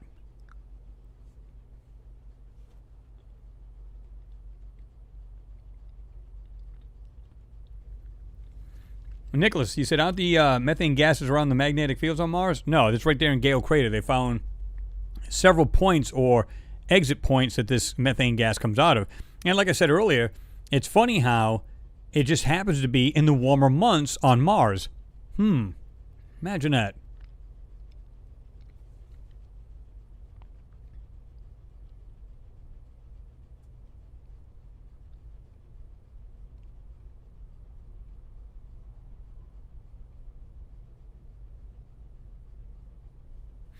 All right, Six, have yourself a good one. You said, later, everyone.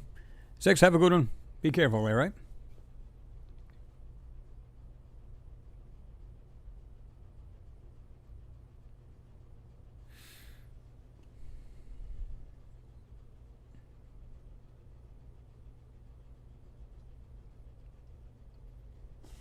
And James, you said, Chris, the second text about SETI, I asked how they compared the different sounds to the different images, and the answer was that it was done by computer evaluation. Basically a guess, if you ask me. Well, I'm sure it's an educated guess, or the way they programmed, but isn't a computer only as smart as what was put into it? So if we're flawed, and we don't have all the answers, which clearly we don't, then so isn't the computer. I mean, if you design it to look for life like you would here on Earth, or different particles, different microbials, things like that, and you design it to look for it like you would here on Earth, I guess that would be a good start, right? But sounds, whatever. I mean, we don't know. We're just saying, oh yeah, it sounds like this, or whether it's methane or whatever it may be. I mean, again, our computers are as smart as the input that's put into them. So, meaning software, whatever, or the hardware even. So, yeah.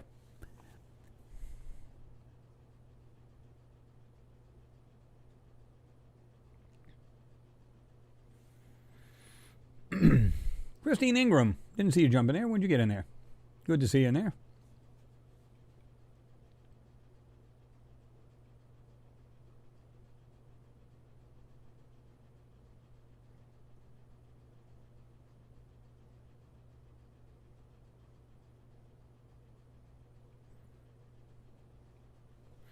Scratch, you said the perturbation with travel, not sound. Will travel, rather, not sound. If it's anything like the apparent TV signals that have gone out into space, they just keep going infinitely. Yeah, pretty much. The only thing I can think of is, like I said, maybe it's an actual signal, like we're talking about, like you said about the TV signals, radio signals, whatever they may be. Maybe it's something similar to that, right? And that's what we're seeing. Or that's what they were seeing on 67p.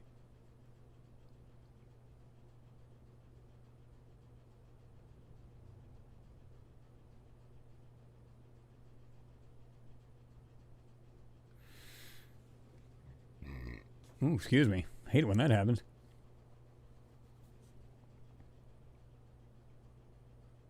Pete's Vlogs, you said, we are the great space race. Well, I think it's going to become that way. I mean, we were already there.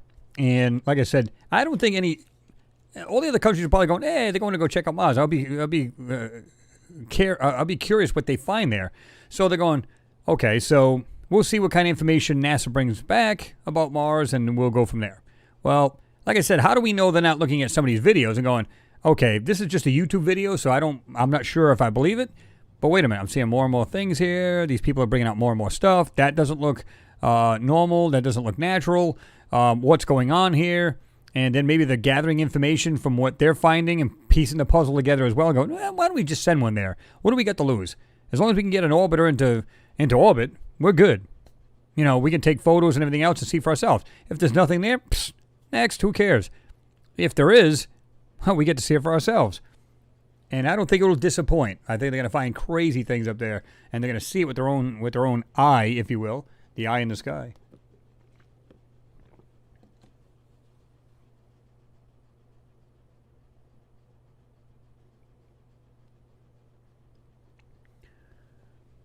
Her mental bow says sounds can only be heard when there is air on Mars. Well, there is air on Mars. It's quite thin, but there still is. This is the reason why they said when they had the rover record the helicopter lifting off and flying, it sounded like more of like a dull sound instead of a crisp sound. It was low too. So there is actually air on Mars. Yeah. And I think there's a lot more than they're saying, to be honest with you. There's blue sky. There's water on Mars. There's a water cycle on Mars. There's, clouds, cirrus clouds, weather-changing clouds, so on and so forth. And there's water ice, not just carbon ice on the poles. So all of these are facts. So I think there's more on Mars than we're being led to believe. And through these photos, what we've been seeing, yeah, definitely. There's definitely more.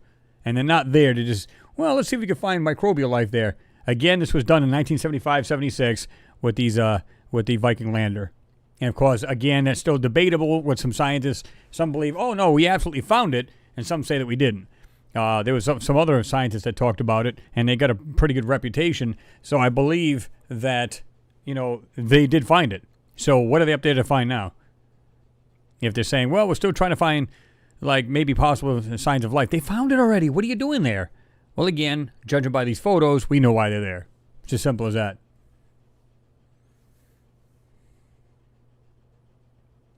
Valerian the Mac 3 said, did Mars ring like a bell also?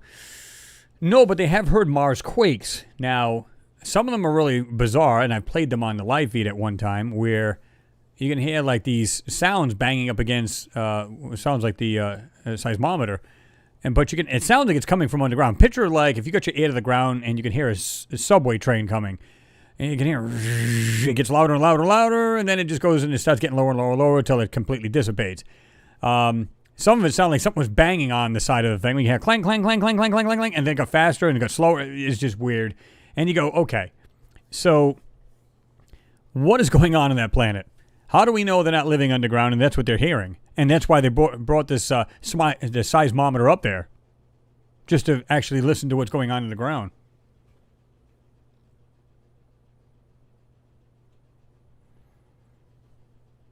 Hermanto Bo says global warming is also on Mars, so it's BS that humans are the main reason for global warming. The ice is melting on Mars too. Well, yeah, this happens. Don't get me wrong. We do contribute, but we are not the sole reason why this happens. Every 11 years, the sun goes through its cycle up to, like I said, 11 years, and it'll get extremely hot in the whole solar system. There will be warming of ice, melting of ice, and so on and so forth. But we can accelerate that by the carbon that's in the air. If it settles on the ice, it becomes darker instead of like white or clear. It settles on the ice, and when it does that, obviously dark color absorbs more sun, so it accelerates the melting. So we are contributing to it, but we're not the sole reason. No.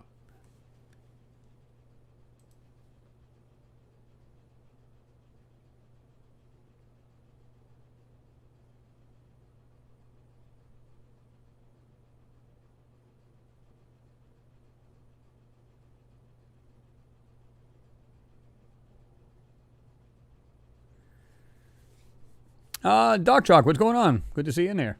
Said Chris, the fact that they are just now acknowledging water on Mars, that says it all. They have not been sharing this information expeditiously. It's a need to know. Well, I mean, I figured it out long before they even said it, right? Because if you look at the Hubble space images, you can Google this. Just put on there, Hubble photos of Mars, and they actually have like basically January through December. And you can see in the colder months, it's larger caps. And as it gets warmer, it shrinks. I said, okay. So I understand pressure. Atmospheric pressure can actually put carbon ice back on there.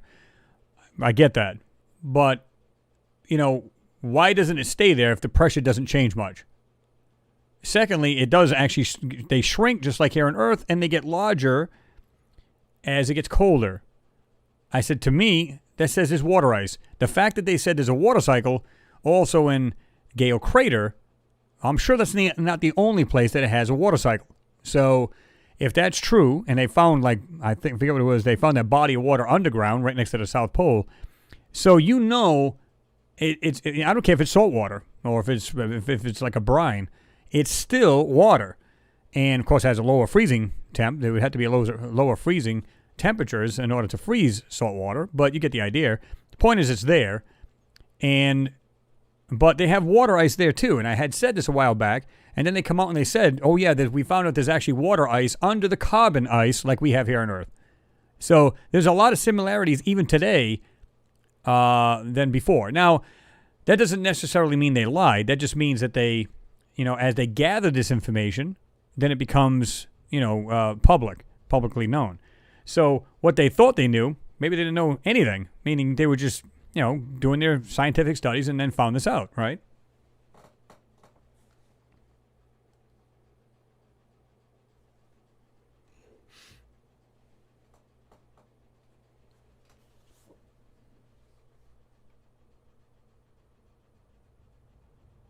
Scratch, you said, your question was, how do they figure out how to make the drone thing fly, and how do they test it? Wouldn't the air pressure be different on Mars? Yes, what they did was, because they have weather stations on, like the Curiosity rover, the Perseverance, but probably going by the Curiosity, plus they had the Viking orbiter there. I'm sorry, the lander rather.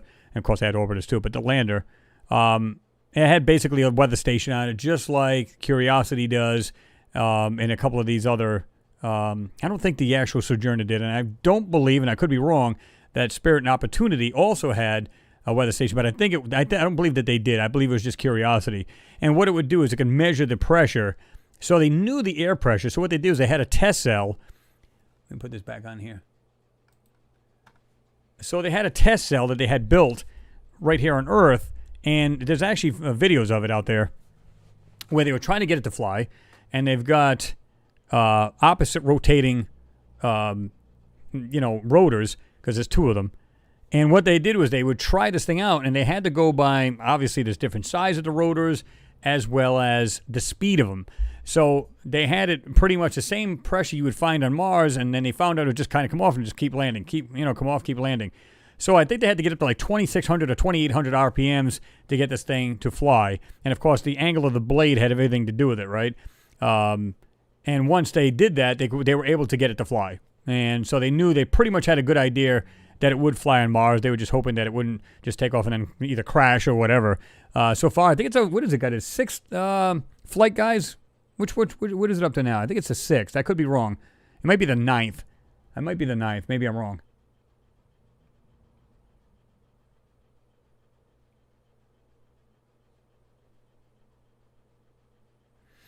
Yeah, Doc Chuck, tell us. I have a crazy conspiracy theory, y'all. Mimi Reaction said, if the government has copied UFOs, how they figure out how the alien technique works? Well, the only thing I can think of is just experimenting with it, right? Trying to figure it out. My guess is they would have to try to figure out while it was still in the craft, meaning the original craft, and see if they could get the thing to even fire up and work. And if they did, what they figured out. And then they just figured out, how to take it apart and then clone it or replicate it. And then, of course, they put it into our own. And of course, this took, X amount of years to do this, right? It is Steve Garnham, yep. He said air density is much higher at the bottom of Gale Crater. That's why they said it basically has its own water cycle as well. So if you and I were there, we could probably breathe the air, even if it's thinner. It'd be just like being up in the higher peaks here on the planet Earth and these mountains. But you'd be able to breathe it. Yeah, lay it on us, Doc.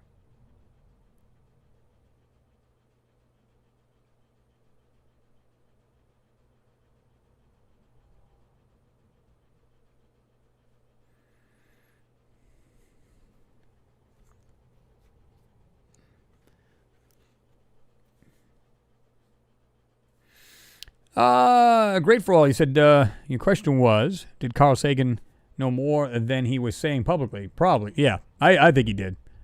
I believe he did.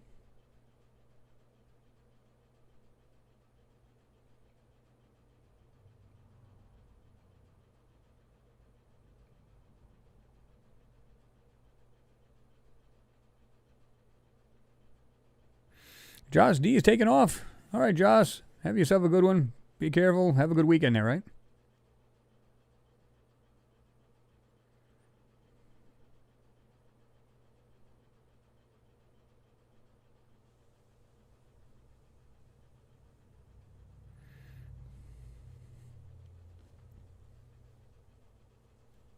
Exactly, Christine. You said if you notice, whenever they land, it's always more desert type area, both on the moon and Mars. Well, here's the thing, though, Christine.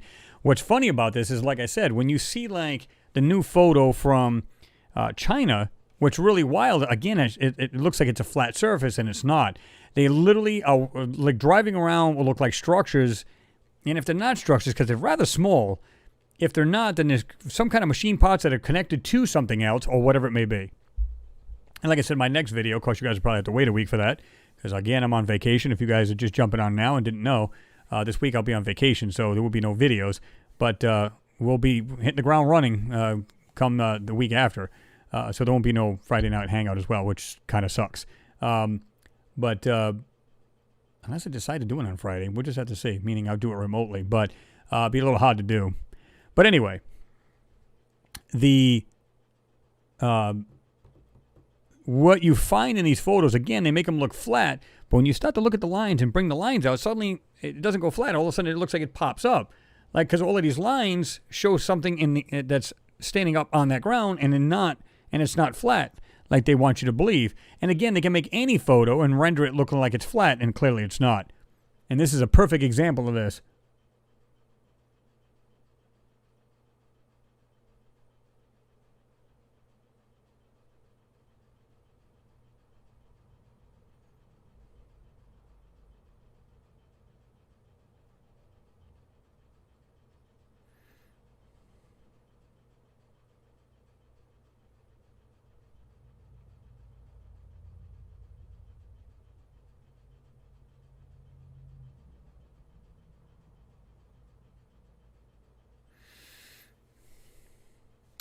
Let me see.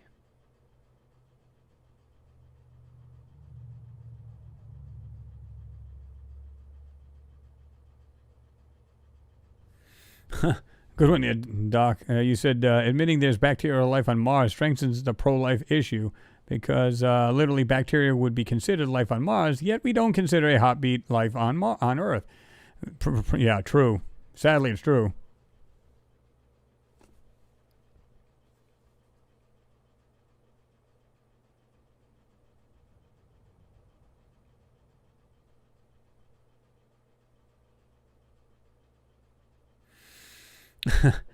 Al Bundy said some claim that they have contact with aliens that simply they could simply ask them for blueprints. Yeah, something, right? Anything. Can you give me? Can I? Most people have phones now. I don't know if people are being abducted now, but if they are, you got a phone. Let me just take a picture of that. Now you're never going to hear about that or never see that, right? So I don't know. Let me put this over here. Just charging that talkie there. Let's see.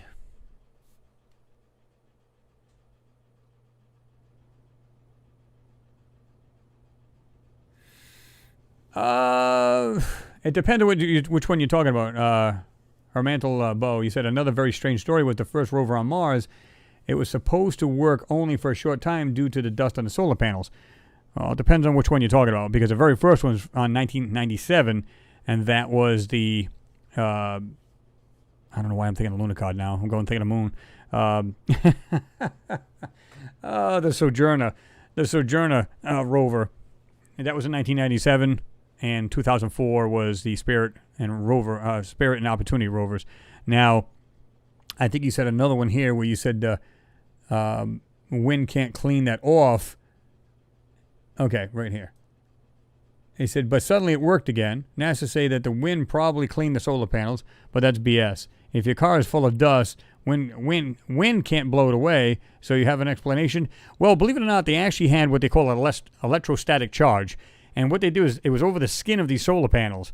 And what they do is just, and it would literally dissipate it. But one of them, they said it got stuck in dirt. Now, it's pretty deep. If you see I think it was the Spirit. It was a Spirit rover that got stuck first. And it was literally, the dirt was over the wheels. But when you look at the photo again and enhance it, there was something actually stuck in the wheel. This thing could not get out of there, no matter how much it tried. It tried to and got stuck. Now, because the reason why I say that it got stuck on something, and because I seen it in the photo, but it's got 6-wheel drive. You're telling me all these 6 wheels are going to get stuck? Not going to happen. They actually showed this thing at one point that the wheel's going really fast. So this thing can sprint if it had to. So all 6 wheels, unless this thing just like drove into quicksand, that's the only way that thing's going to stop working. So maybe that's a possibility, right? But on the rover itself, they had, like I said, an electrostatic charge. It would actually blow the dust right off it, literally just repel it. Now, they did say at one point that this thing, it was a major dust storm on Mars, and it pretty much killed it. As far as the Opportunity rover, it killed that because there was no way to get the dust off. It was just too thick. And that's pretty much the story. That's how it died. So, in fact, they even had they made it look like it sounded like a real sad story. They said, it sent a message back saying it's getting dark here, like it, it's dying. Which is kind of sad because you send something up there, you put your heart to work in there and see this thing die on you. But they said they couldn't get anything to work again, no matter how much they tried. So supposedly it's dead and it's not working, but how do we know that? They could have just said that. How are we going to know? You're not going to go up there and go, they're full of it. It's right there. It's working. Or it is dead. There's no way that we can vet any of that, right?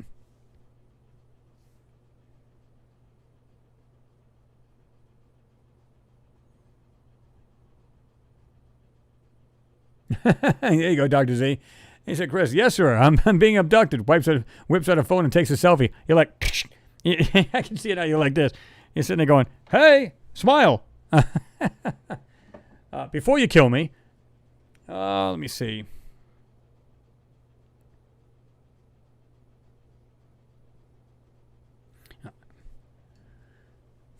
Well, thank you, Mimi. I appreciate that.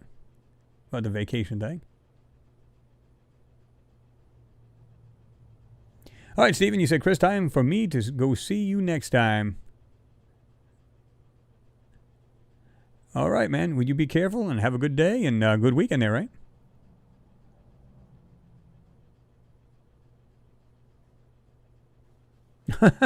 Canadian crippler. Yeah, well, that's what they said at first. They said that it actually cleaned itself.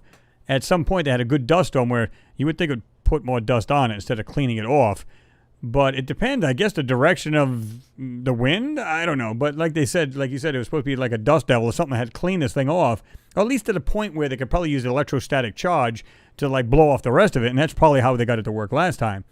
But they decided not to go with that this time, if you notice, because they're using basically nuclear-powered rovers now instead of solar.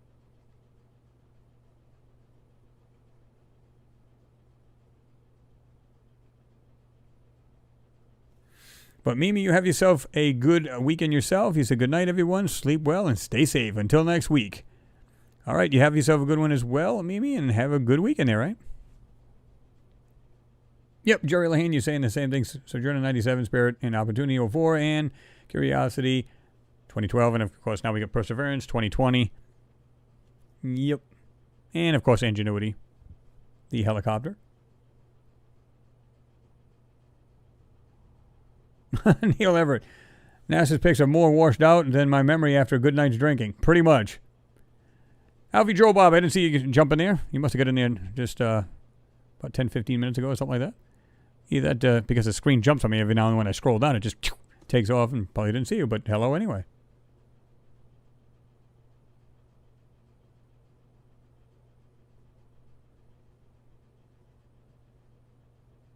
Yeah, there was one of them, Jerry, that was actually locked up one of the wheels. It was the middle wheel, in fact.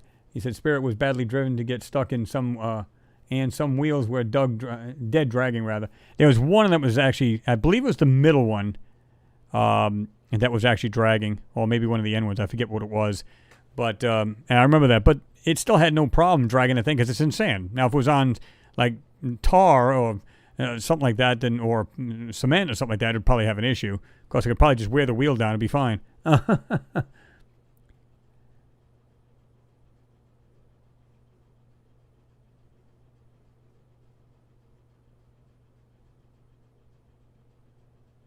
Chris, drink plenty of diet water. Okay. Yeah, you got to watch some calories, especially in that water, right? James Craig said, Chris, exactly, man. I mean, honestly, where did the rover's helicopter go? You know, I think it lasted more than they said it did. Well, yeah, it's still flying. It's still taking flights with it and everything else. I think it's being used to actually fly over these areas that the rover can't actually drive over.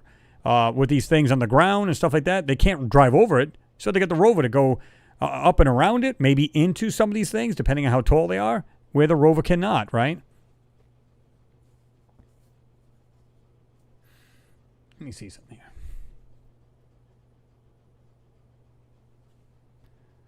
Oh.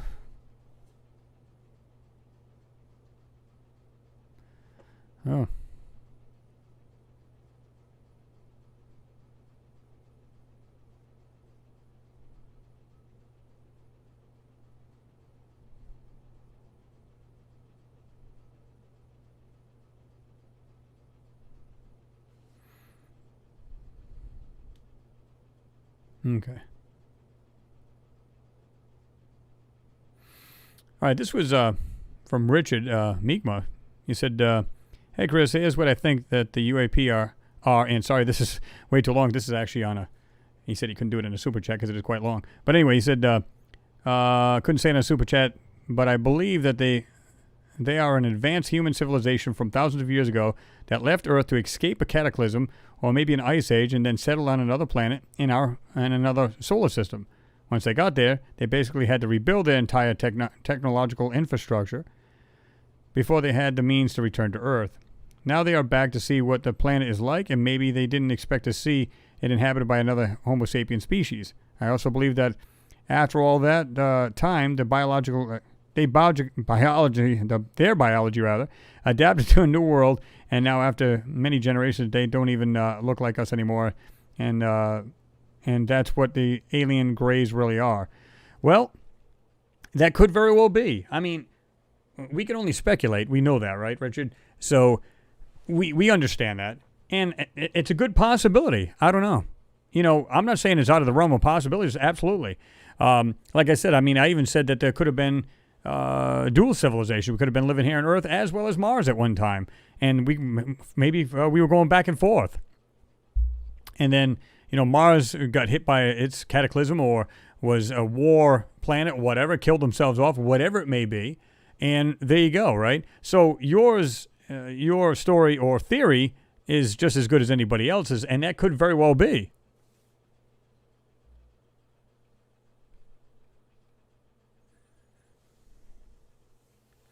Ricardo Pedrazi, thank you very much for your support, sir. As always, good to see you in there, by the way. He said, hi, Chris, and in usual suspects, just got home and tuned in. Looks like I've got some catching up to do. Bringing me up to speed, please. Man, where do we start? Well, we talked about everything from Stephen Greer's Cosmic Hoax to 67P and the sound that it was making. And this is the reason why I think they went after this comet. And clearly there's much more in this comet than just a rock hurling through space. And, of course, we were talking about this, as they call it, alien burp, may have been detected on Mars. And what they're talking about is methane is likely to have been produced recently. So, of course, they're thinking some kind of organisms or microbes that are giving this off. And it kind of goes into the no crap category. Because, like I said, it always happens to be on the warmest, seasons. It's like, when you get plant growth, these microbes and, they got to live off something, in order to give off this gas. So I believe that there is life there, and it just, maybe we just don't know. But yet, curiosity's been there since when? 2012, and yet, we're just starting to know this now. You know as well as I do, they could have dug in the ground and probably seen the microbes in this damper areas on Mars. Come on. Absolutely.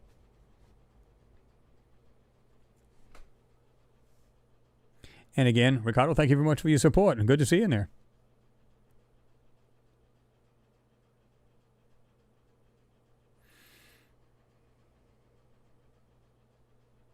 Yeah, I think I was reading that. Dr. Z said, hey, Chris, I believe we have a person whose grandfather is involved in the moon landing. I'm trying to remember who that was. Who was that? Jonathan Waddell, he said, Chris and everyone else, have you seen the YouTube channel Wise Up? I haven't. Kind of sounds familiar, but I don't think I've seen it. So, Richard, I hope that was. Hope I answered your question. If not, go ahead and just let me know. And of course, I'm talking to Meekma rather, Richard Meekma. Let me see. Great for all. That NASA picture of the Mars phase that was supposed to end all arguments was bogus also. Well, the new one was. The original one from the Viking orbiter, well, I believe was the real one. I don't think that was fake. I think that was absolutely real. And then when they come out with this, we get the better picture now. It was all, shadows and blah, blah, blah, blah, and different angle. And then when you seen that new one, it was completely CGI'd crap. I wouldn't believe that if you paid me. Now, the original one, I don't think that was bogus at all. I think that was the real deal. And then they're just trying to play it off like, oh, yeah, that's not true. Notice how you haven't seen another photo from it, right?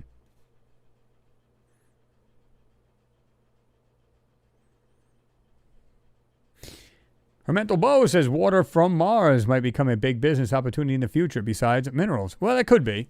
But they claim, at least in the ground, most of it's brine, which is highly salted, salted content or water content. There's just a bunch of salt in it. So they believe it's highly salted. Now, they did find, again, that large underground lake type thing. And it had to be more than I think it was more than a foot deep in order for the orbiter to see it through X-ray, or ground penetrating radar, rather. And I think it was like a mile wide. It was right next to the South Pole.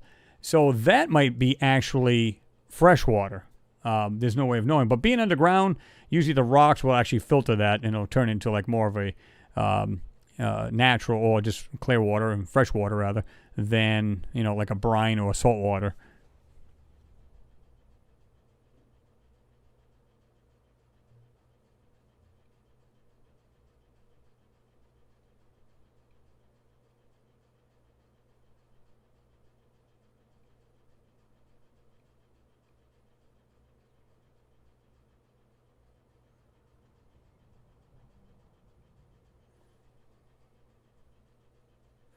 Yeah, I'm done here.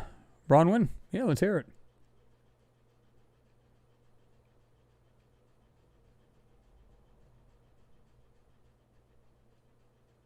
Yeah, we want to know. Sure. Go ahead and share it with us. Everybody shares stories on here. Why not? We're down for a good story.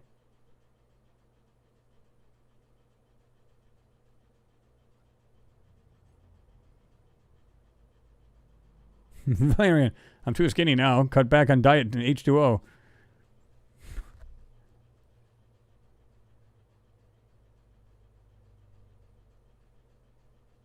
There you go, Neil. Said, love diet air just as much as diet water. Yeah, you got to watch out for this. You got to get that, that thinner air. It's just better for you, right? Help you keep that physique. Make sure you wear that mask while you're not breathing. Martin Wolf Wright says UAP, LOL, like pareidolia, NASA made up words, just like they're made up lies. Yeah, pretty much.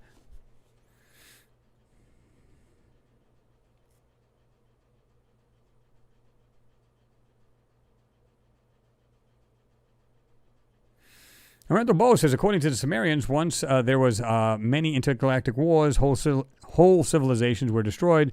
Then they figured out that war only gets losers, and they stopped. They became universal court. Well, a lot of them just claimed that when they're talking about the Anunnaki, the Sumerians are talking about the Anunnaki, their basic story was that they came here from their planet, Planet X, where they came from their planet, which has a 3600 elliptical, into our solar system. So it doesn't follow the same way our planets do. Literally comes in an elliptical, comes around, slingshots around the sun every 3600 years. But they came here and, mining gold to put into their atmosphere. Now, I don't know if that was to insulate it while it's not near the sun, and then has a dual purpose where it insulates once it gets towards the sun. It doesn't basically roast them. So I don't know if it has a dual purpose, but gold is universal anyway, right?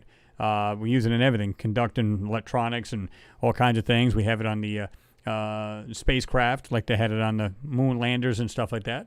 Had that, basically like a tin foil type thing, but it's gold, and so on and so forth. Now, the Mahabharata from from India, they were talking about great battles in the skies and stuff like that, where again the weapons were brighter than the sun. And they were constantly battling in the sky. And, they're not the first civilization to talk about that as far as wars and stuff like that. And some said that there was wars amongst the stars, like on the moon, as well as Mars. So were they privy on some information that we're just learning now, right?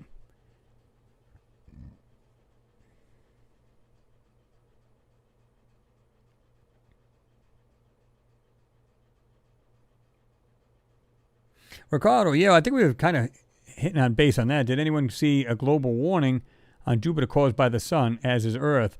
I haven't seen it. Now, somebody was just mentioned that earlier, so I don't really know. I haven't looked into it, to be honest with you.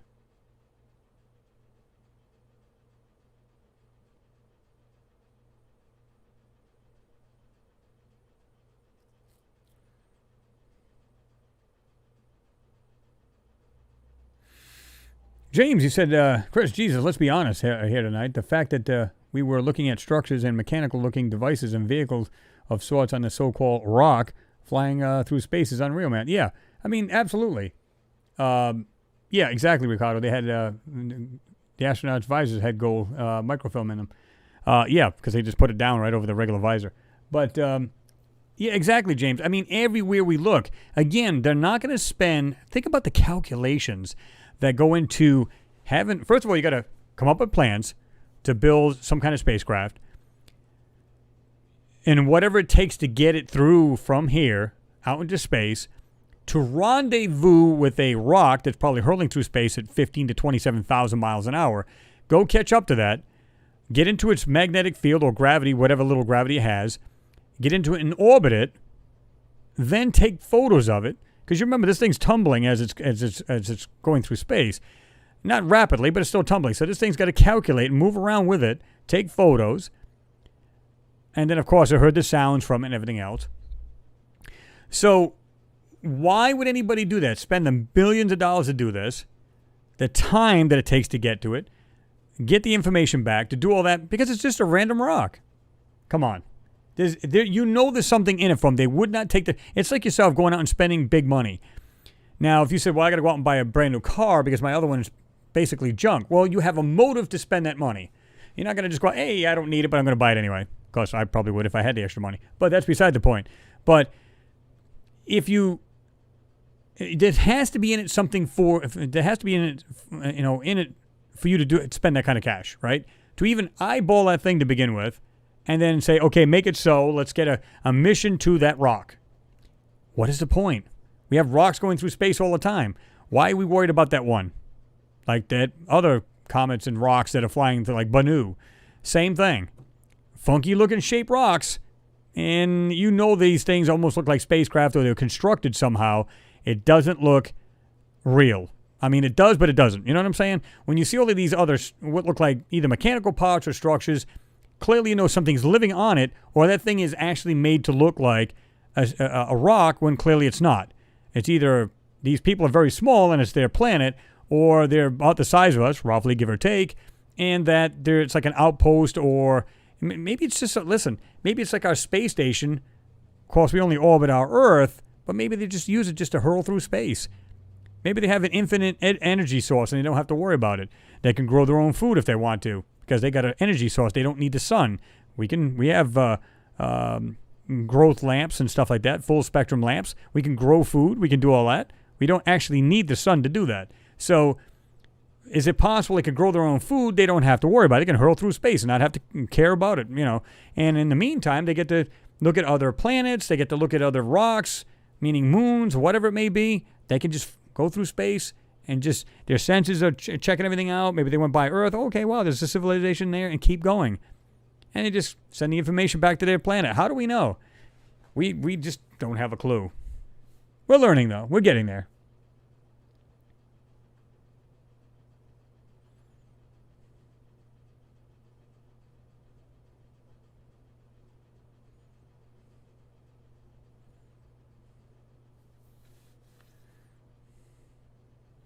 Max K said, yes, Chris, Chris's latest video was amazing. So many of these places are not what they seem, definitely not what they're telling us. Yeah, Mags, I mean, here's the deal, right? Again, I would not spend the time nor the money, especially the time, again, the calculations and everything else just to get this thing to there. Build the craft, which is so used to doing now, it's not even a big deal. But still, build the craft, do all the calculations, crunch numbers, lift this thing off, get it off into outer space, go rendezvous with the rock, take photos of it, and I'm talking about these are pretty darn good photos of this rock, and yet, we're just curious. We had nothing better to do with our money, so we figured we'd send something to go orbit that rock for no reason. Come on. I don't believe that for a moment.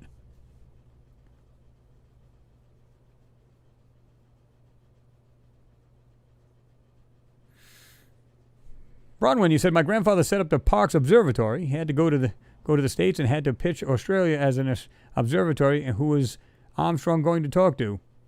Interesting.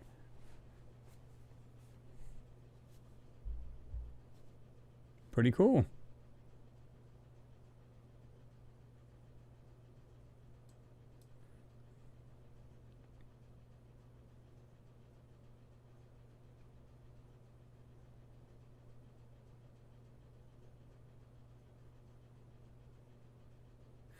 Rachel Anderson, good to see you in there.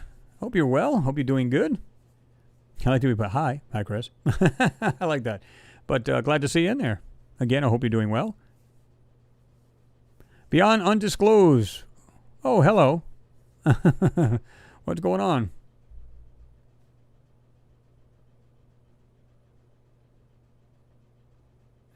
Jerry Lehane, you said Mars is like Gulliver's Travels, 6 inches to 5 feet tall. People, the moon? I have no clue.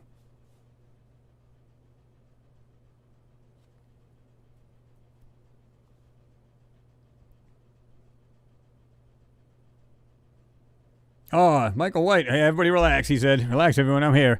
Whew, it's about time. What's going on there, Michael? Good to see you in there.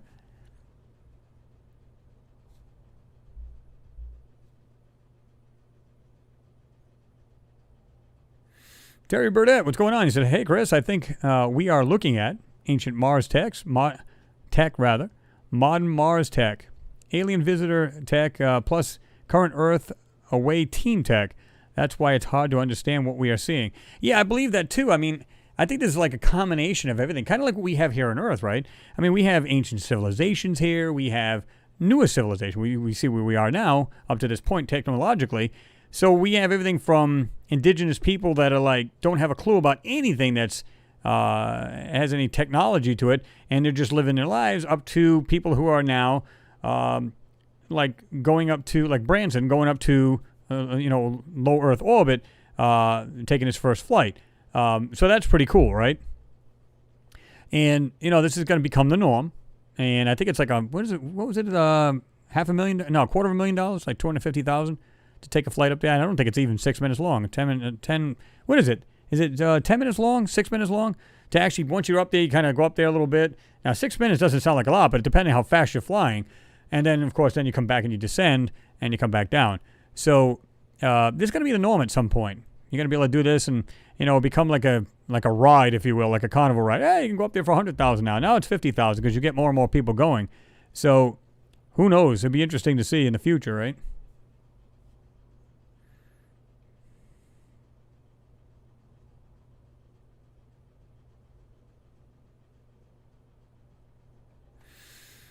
Beyond Undisclosed says, shocking news. We are the aliens, and we are the ones who invaded here. Just food for thought. Anything's possible, but the only thing I could think of is that, like again, if you believe in the theory of panspermia, then we may be actual Martians, as scientists put it, and that could very well be.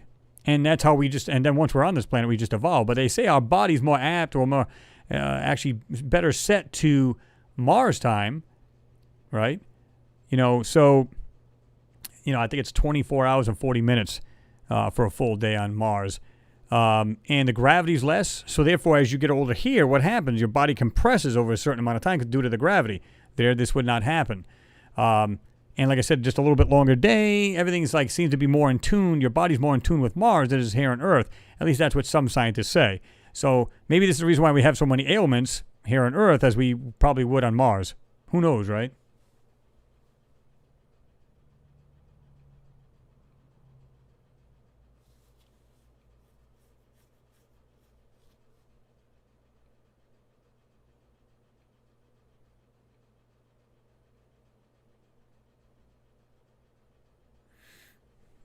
What's going on there, Lee Herring? He said, hey guys, it's a little hot out there. I hope everyone is well. Yeah, it's starting to cool down here a little bit. About 84 degrees Fahrenheit here, and still a heat index of 92. So it's still rather sticky out.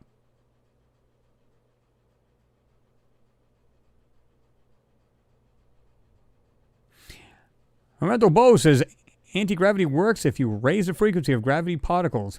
It is common knowledge in certain circles, but we are kept in the dark, of course.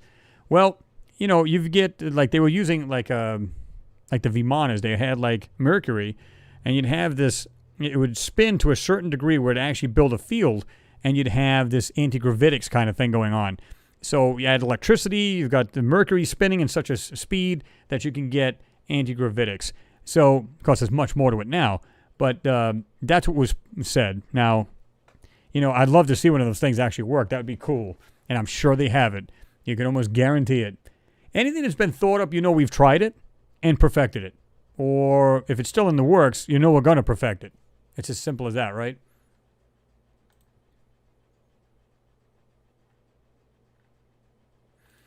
Now, if you guys have seen this is Tesla. Sure, life exists on other planets. Works on at 76 to establish his belief. So I don't know if you guys have seen that, but this is pretty cool. Let me see here. Nikola Tesla discussed communication between the Earth and other planets today as if he regarded this as a feat no neater than telephony and a cordial shop around the corner. Tomorrow he will be 76. And, of course, this was from 1932. This is July 9th, 1932. And this was a paper that was written on him. Tomorrow will be 76 years old. It will be 46 years since he came, a shy, unheralded youth from the province of Lica in eastern Austria. But the fire of his tremendous endeavor seemed to burn as fiercely this morning as it has any time during the years in which he was established his prominent place among scientists. And he put in right here, you can see, certain of life elsewhere. I am in dead earnest. He spoke quietly and carefully. I feel certain of what I tell you. The transmission of energy to another planet is only a matter of engineering. I have solved the problem so well I don't regard it as doubtful.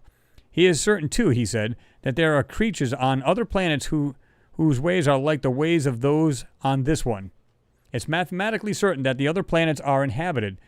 Every other planet has to pass through practically the same phase of existence the Earth did, and life started on them during the favorable phase by rays of some sun.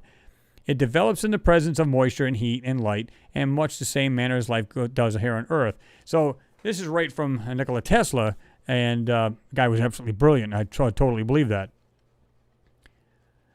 We know that light propagates in straight lines, and consequently our perceptions of forms through the images projected the retina must be true. And of course, we're talking about interplanetary forum. Therefore, it should not be hard to establish intelligent exchange of ideas between two planets. The Earth, he thinks, might be the beneficiary. It is conceivable that there is a civilization on other planets far ahead of us. If communication were established by the Earth, the consequences to human beings would be incalculable. So, yeah.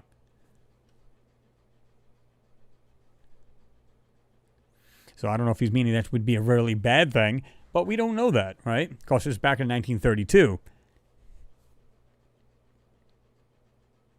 The wireless art already fulfills this in a large measure. And of course, he's talking about radio just a step. But we must establish transmission of power and all its innumerable applications. This has been my life work, and I hope to see its full fruition before I am gathered to my forefathers. Spruce and slim, with cane and gloves and a tailored air, he did not look 50 as he rose and stood by the desk on the mezzanine floor of the hotel. And recluse among millions, he takes cover. So, yeah, I mean, he believed this. And, of course, when he had his own radio, basically like a ham radio kind of thing, he believed he was hearing transmissions from Mars at one point.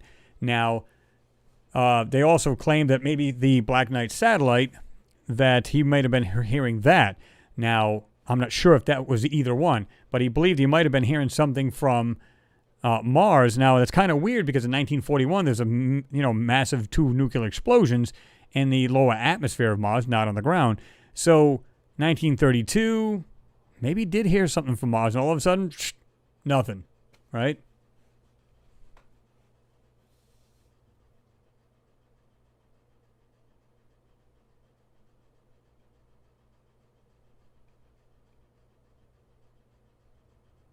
Yeah, Ricardo, you're right about that. You said the $1,000 iPhone trumps 64 million gun camera from F-16. Yeah, they just can't seem to take good photos of that crap, can they?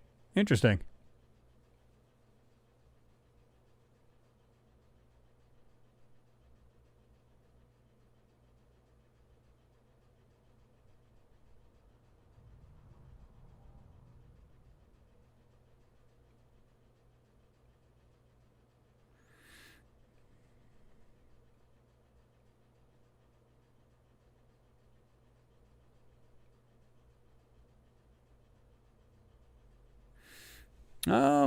Not sure what you're talking about there.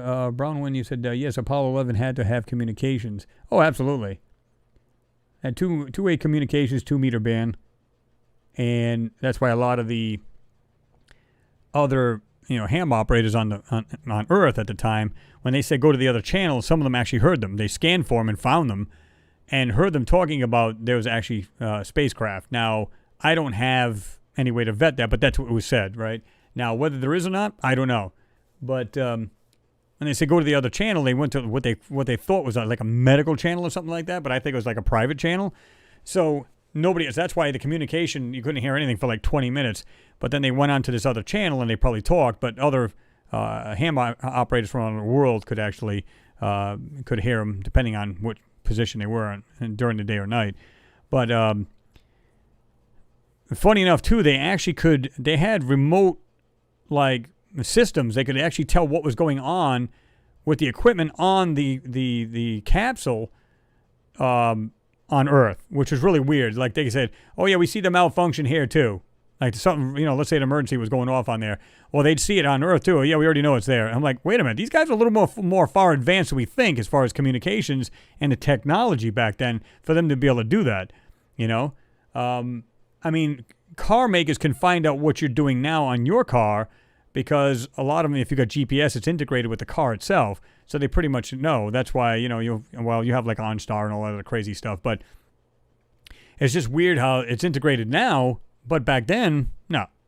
But yet they did. They had the communication to be able to do that.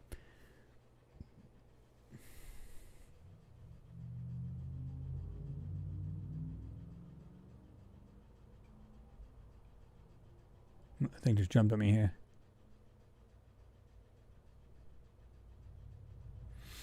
Michael Stark, what's going on? Good to see you in there. He said, what's up, Chris? Happy Friday, everyone.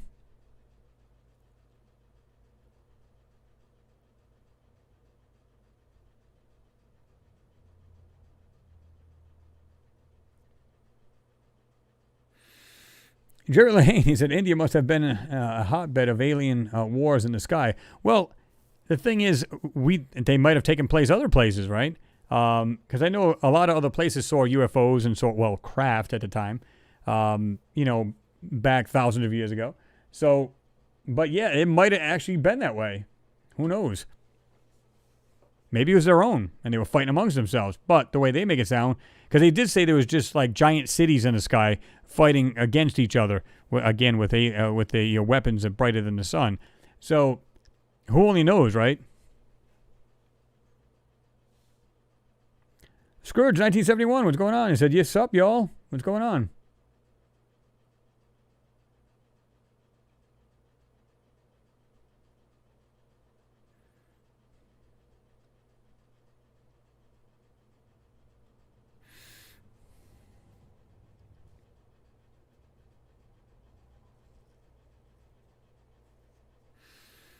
Hermantel Bow, he said, how do scientists protect themselves and the capsule against radiation and micro rocks? I'm not sure if you're talking about astronauts like today in the ISS or the Apollo missions, but if they're on the moon, that's pretty easy to do, right? A lot of times they weren't in direct sunlight, although you would think so because Don thinks that the exposure on these photos are so bright. But, they actually have, it's insulated for that as far as radiation and stuff like that. But he said, it seems like Russian roulette to me. Well, I mean, if you get those small particles and micro rocks and stuff like that come right through. Now, I don't know if it's protected to do that against those kind of things. But as far as radiation and stuff like that, I think they're pretty much protected with that. Because they have a lot of that like gold on the outside of these crafts as well, right?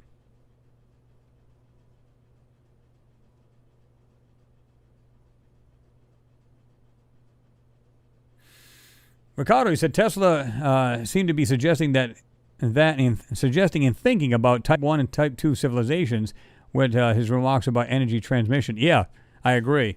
I mean, just the fact that he's saying this, and this is back in 1932, is just really cool. And I think he was spot on. And like I said, I would have loved to hear more about, like in other words, if it was more and more about what he was receiving. And he said he thought he heard, people from another planet. Now, you got to remember, a lot of radio or anything else was in its infancy stage back then. Now, that doesn't mean he couldn't have heard somebody else on Earth. Depends on the day and, of course, the frequency and whatever else. So, has a lot to do with that. Now, if he did hear something from Mars, that would have been interesting as hell. That would have been neat.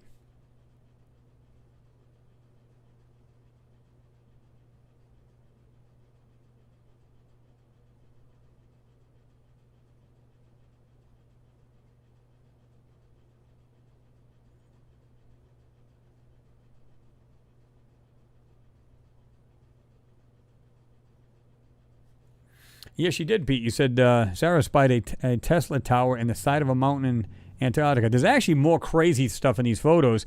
And so we're waiting on... let me see. Hold on.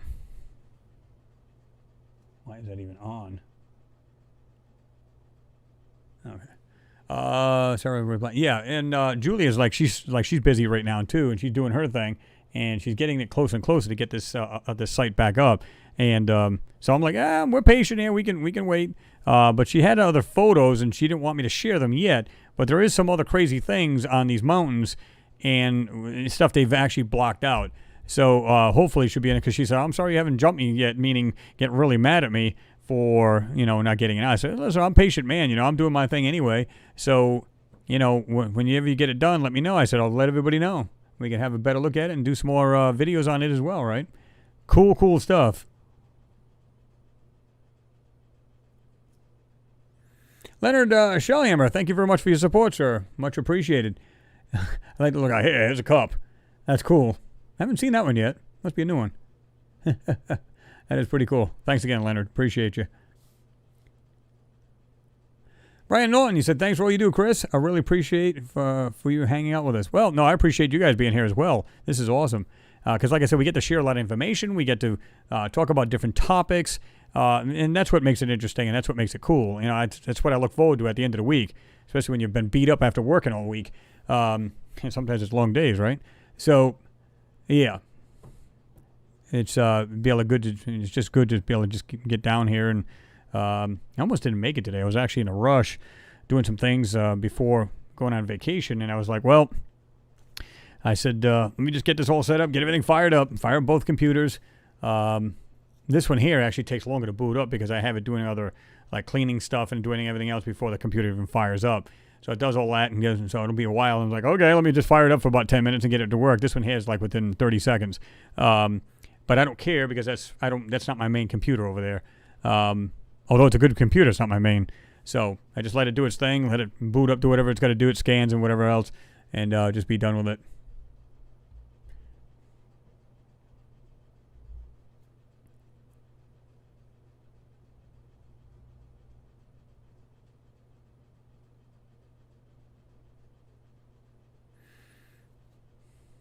Neil Everett, you said Tesla was a man born before his time. Yeah, very brilliant man, too. And too bad he got screwed out of a lot of his patents and everything else. But you can bet they've got them all. And that's probably how they got some of this technology, too, right? Think about it. Just put the applications to use. Get them to work.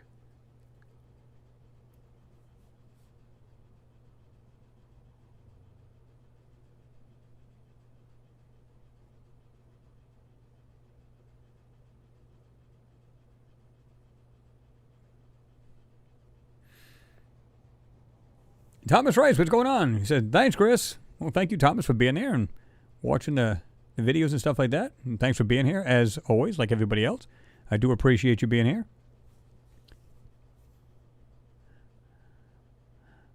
Laird Kilbarshan, I think that you're pronouncing it correctly. Forgive me if I'm not. He said, hi, Chris. Have you seen the floods in Germany? I have. Really crazy stuff, man. Apparently partly due to unusual strong lunar activity affecting weather patterns on Earth. I did see that. That was insane, some of the flooding they're getting over there. Wow.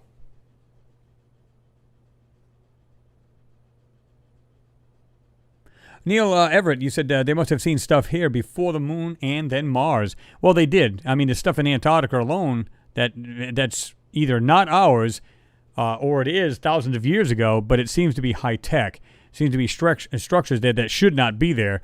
And, I've done videos about that, but there was also Sarah's work and you can check it out. I've got it on Sarah's thesis of Antarctica. And you can check it. It's actually really long. It's like basically a scrolling book. So if you get yourself about 3 hours, you're not doing anything, you love to read a book, well, this is actually visual. It just scrolls. Got a little bit of classical music in there. Of course, you can always put on your own. You can speed it up, put twice the speed, because you can just go into the settings underneath that YouTube video and just put it like twice the speed if you can read pretty quick and get through it in less than 3 hours. So it's all up to you. But a lot of really, really good information she had put out in her thesis. And her good friend and associate Julia was instrumental in helping her out as well. And she still has more. She wants to put the site back up and get it straightened out. So yeah, I'm hoping that she can get it done pretty quick. But it doesn't have to be right away. I mean, I always told her, like, listen, good work. I'd rather see it come out perfect the way she wants it, as opposed to trying to get it out quick and making all kinds of mistakes, right? So I just assume have her do that. Brian Norton, thank you very much for your support, sir, as always, and I'm glad you're here. And yeah, we hit the goal again. Goal! I do appreciate it, brother. That was pretty good. Some of these I haven't even seen there.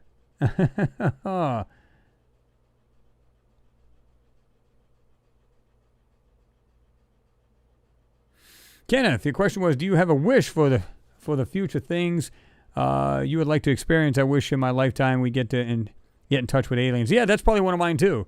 That and just disclosure. Just let everybody know what's really going on here, right? Let us know the real deal. That's what it's all about, right? Because even if you don't get to actually, see them yourself, if they just come out with the truth, I don't think everybody's going to be totally spazzed out. But if they kind of ease into it a little bit, we just found something else that may indicate, let's say they kind of smoosh it over a little bit with like, yeah, we found something here that indicates it might have been maybe civilization on Mars. And you go, show this like little piece. Well, wait a minute, we found a couple more pieces like this here. Clearly there's intelligent people on Mars. Okay, see how people react to it. And if they get like, oh my God, really? There's something, wow, and they start getting freaked out, you just go, oh, our bad. It was something else. It's just a weird eroded rock, whatever. So they can test the waters pretty easy if they really wanted to. I think they would take that a lot easier than a false invasion, because in false invasion you can literally actually, do some destruction, actually, blow something up and then scare the crap out of people. Where this, you just go, pictures. That's all it is of the moon or Mars, and there you go, right? So I don't think they'd be freaked out as bad if it's from a distance. It's when it's here, that's when, when it's right there in your lawn, you tend to get a little more freaked out about it. So, yeah. Michael Starkey said, Chris, your last few 67p videos were awesome. Structures and unnatural objects everywhere. More evidence that 67p is not what they told us, like most disinfo NASA mainstream science tells us. I agree, and thanks for Michael for saying that.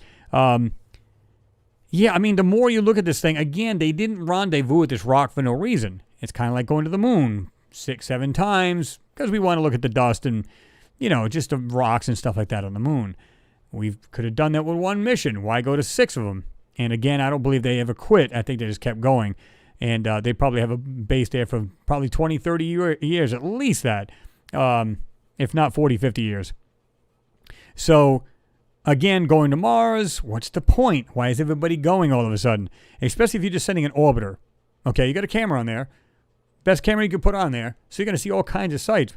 But that's all you're doing is looking. You're not doing any investigation as far as digging, looking at the soil. So why just an orbiter? Now, of course, other countries are there, like ESA, United States, China now. But Russia's going there. India's going there. And so there's like 2 of them that are just orbiters, and the rest are either landers and rovers or both, depending on how you look at it. So, yeah.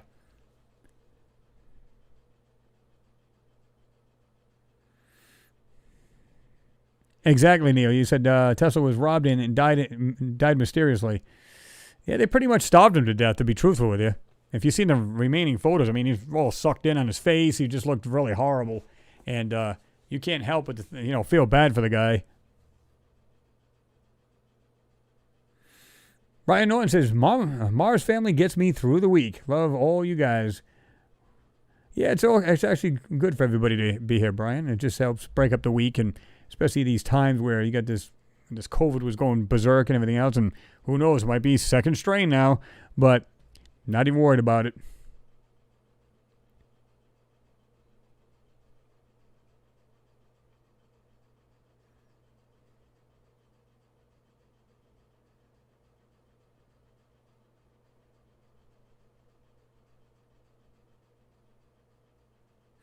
Ricardo Petrazzi said Donald Trump's Uncle John was one of the FBI officers who went in and cleared out the hotel room and lab that Tesla had when he died. All that documentation got deep-sixed after that. You know these people are going to steal this stuff. They're going to steal this information. The guy was brilliant. It's just like that other guy back in, what was it, the 40s or 50s, where he made that car that can run on water. Put water in it, put a couple tablets in there, the car ran. Well, not long after that, the plans disappeared, and so did he. Imagine that. So it's like, we can't have that. It's going to interfere with making money on gas, blah, blah, blah, blah. We can't have that. End of discussion. Go on. I don't think that's right.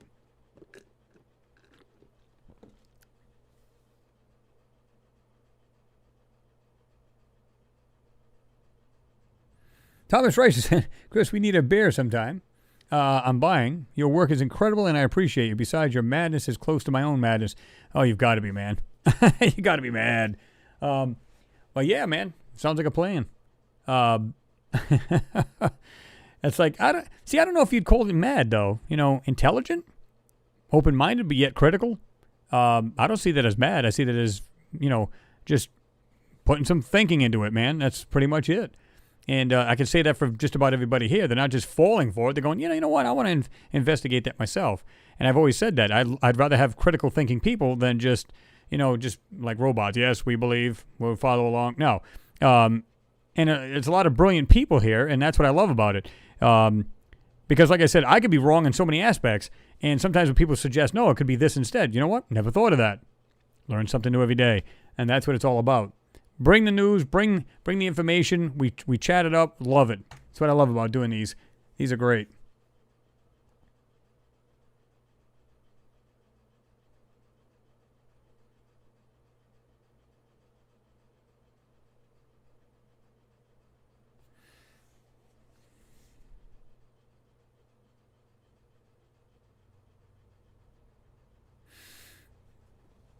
Paulie Mackey said, I think they are letting you, Chris, and others like you do the disclosing for them. Well, it's almost like like they're trying to get it to desensitize people on the fact that this could be actually real, and that obviously you'll spread the word. Not everybody will listen, of course. But the thing is, if you spread it to other people that maybe have a slight interest in it, well, then you've gotten their attention. And then they go, oh, if they can spread it as much as possible, then that helps. So if it ever does come out, then not too many people are just going to absolutely lose their minds, right? And it's weird. Like I said, China seems to be, they're covering up their stuff, but doesn't seem to be 100% like NASA is. So it makes you wonder, right? Are they just doing a piss poor job of censoring these photos? Or are they doing it deliberately? Don't know. Don't know the answer.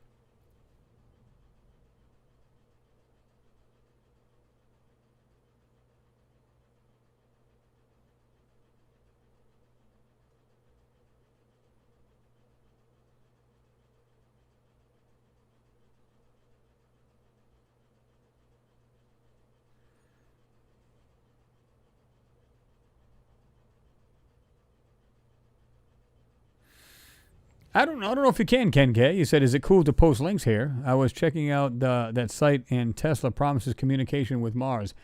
Yeah, I was going to look at this as well. What I'll do is I'll give you guys the links as always anyway, because you can see it has previous, next, and last, and all that other stuff. So, just a step, and he's talking about right here. And, of course, you get all kinds of stuff. So everybody will get this anyway, and you can check it out. But I don't know if you'll be able to share a link. You can try, Ken, and see what happened. See what would happen anyway. Brian Norton said, just seems like there are no jackasses here. Great group ever. Well, you get those. Those are the thumbs down, but I appreciate them too. I think it's funny. Like I said, I don't care. None of you guys care.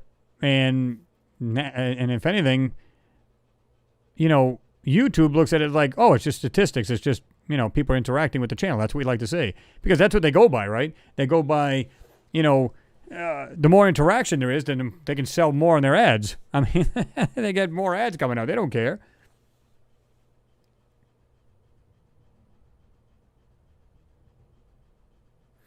Ricardo, thanks. Thank you very much for your support, brother. Appreciate it. You said, this is more of a science forum than NASA or mainstream journals. We at least can can go through, well, we can throw out ideas into an open forum without reprise. Well, and that's true. And that's what I'm saying. I love the idea of being able to throw knowledge around. And even if we're not sure of something, right, we just go, okay, well, it's not a bad idea. Maybe I'll look into that. And then you educate yourself. Now, I like to go to science papers if I can find them, right? Because that's the best way to do it, because you want to get like peer reviewed if you can. But that doesn't mean they're going to share ideas about what's going on, on the real truth.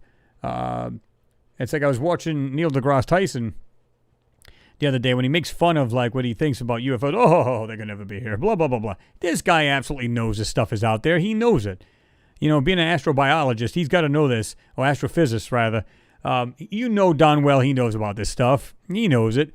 But he's just trying to, don't everybody get too excited. There's nothing out there. If they were here, blah, blah, blah, and makes fun of the whole idea of it. He can make fun all he likes, but I think we all know better.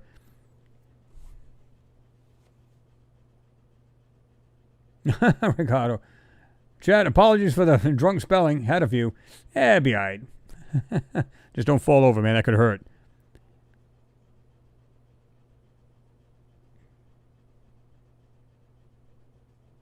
James. No one noticed. No one noticed it. LOL. Oh, that's good.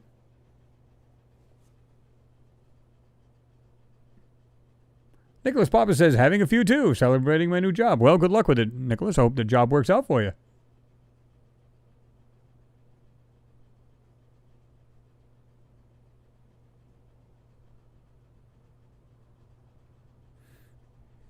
Yeah, good one there.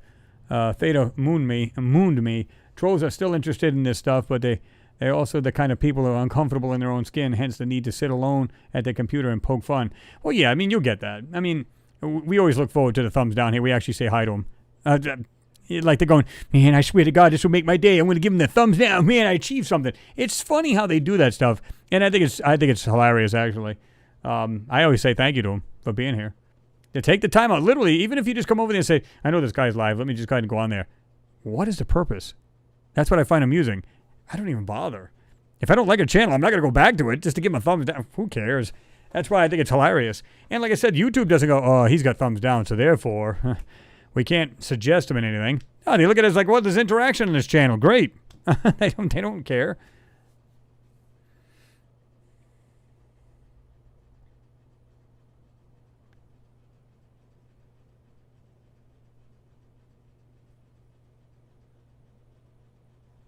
Let me see there. Let me see. Whoop, it's going to go loud on me here.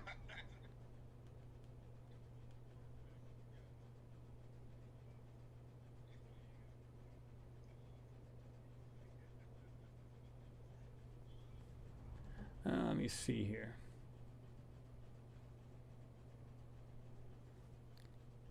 Is he actually on right now? My buddy Billy Carson, Jimmy Church, and what's his name is on there right now? Elizondo. They're all talking with him right now.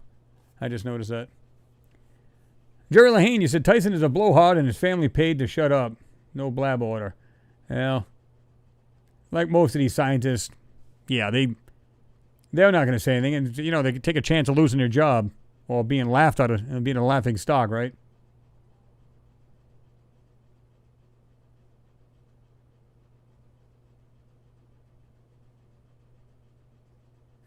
Michael Stark, he said, Tyson, I agree with you. You said Tyson is the worst. That dude is a super arrogant and dishes out misinformation every time aliens and UFO topics come up. My bet is all these scientists, fat heads, are either all in on it or just dumb. Oh, you can bet they're all in on it. They know this stuff. But they're not going to go, yeah, by the way, we looked at 3D planets and they all have life, blah, blah, blah, blah. Yeah, they all know this stuff. And if they don't directly know, they know from other scientists or other colleagues of their own,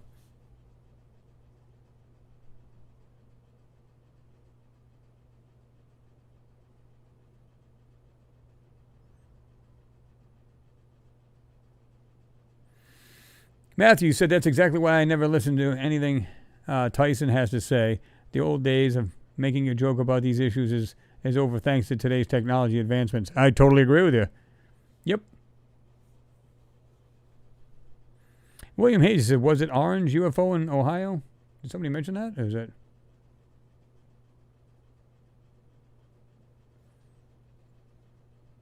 Oh, yeah. You got to love them, Valerian. He said, really? A thumb down? Yeah.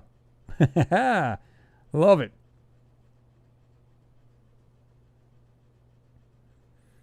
Mantle Bow says, it's really nice to talk with people like you sharing ideas and truth. Thank you so much. I love this interactive show. Yeah. I mean, everybody, likes doing this. They like to get in there and have a good time and, talk about different subjects, maybe whatever's been in the news lately. And like I said, that other, what Stephen Greer put out, so on and so forth. Yeah, I mean, it's just cool. So I enjoy doing it. And everybody here likes to get together, even if it's just to chat amongst themselves. This is the reason why I'll try to put on a little bit earlier before I get on and leave it, on a little bit longer once I get off, which I'll be doing soon. Because it is, almost 8:30 my time. So, yeah.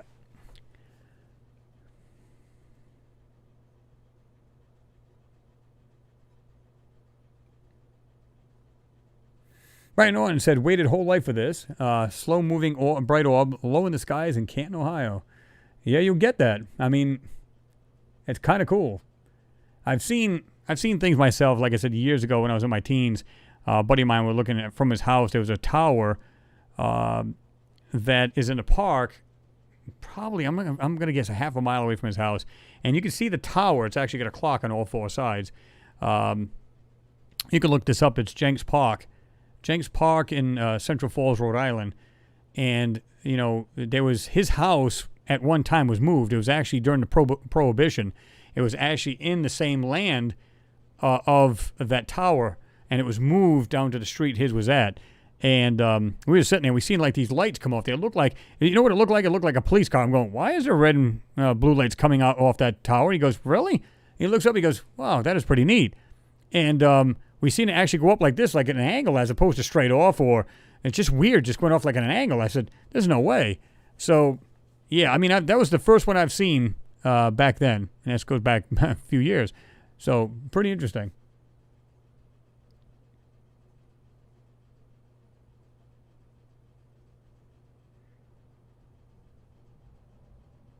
Nicholas, you said, I think we've probably not stopped going to the moon. Neat thought anyway. Yeah, I believe we haven't. I don't think we have. Because here's the thing. If you're just yourself, let's say you had the money and the capability to fly from here to the moon. Okay, you get up there because you have an inkling. Maybe you've seen it through a telescope. You've seen what looked like a structure or some kind of spacecraft. And you say, okay, clearly this is not natural. And it looks intelligently made. You're going to go up there. So you're going to go up there once, twice, 3 times, 6 times. And you're going, okay, why would we stop? There's so much to see here. The technology to learn from, just so much, whether it be the structures, the technology inside it, maybe these power supplies that just go on forever, whatever kind of power source they use, or the spacecraft, maybe there's technology inside those. You're not just going to stop. You're going to build a base there, and so you can go out every day and have a look at these things, bring the stuff back, tear it apart, see what it makes it tick, send the information back to Earth, so on and so forth. I don't believe we ever stopped.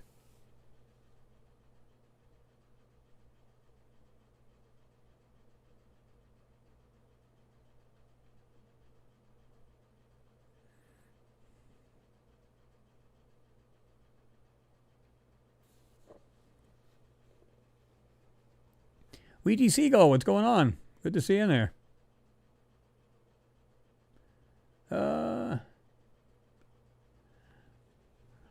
Her mantle, he said, sorry that I asked so much about this subject, but everybody around me called me crazy. So I traveled all over Europe and have tons of proof it's real. Also, the mud flood, and that's pretty much it because you only have so many characters you can put on there. Michael Starkey said, entire NASA computing power in the 70s was less than an average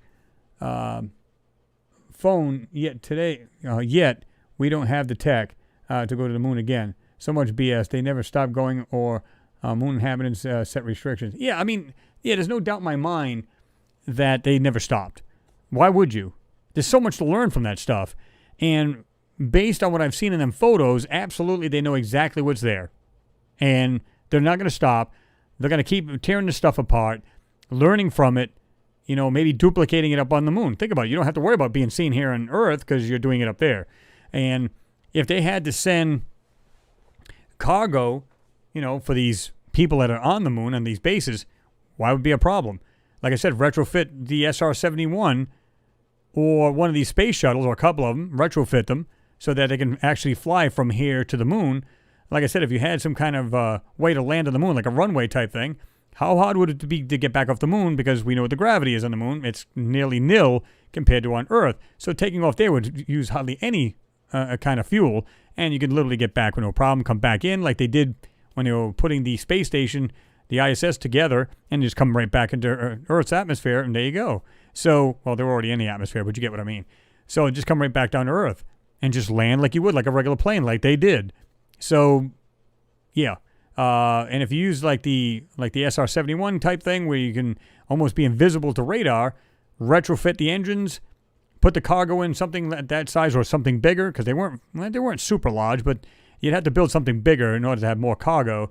But then you can literally take off as you please, and if it's a different engine like anti-gravitics, which even if they weren't, let's say the regular engines, go right out into space, go right over there, land, come back. You can do it all day long. Nobody will be none the wiser, and they can easily do this with no problem.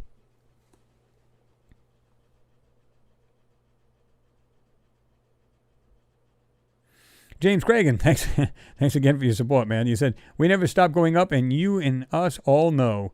Oh, absolutely. Ricardo said, Apollo 440, cool music. Never heard of it.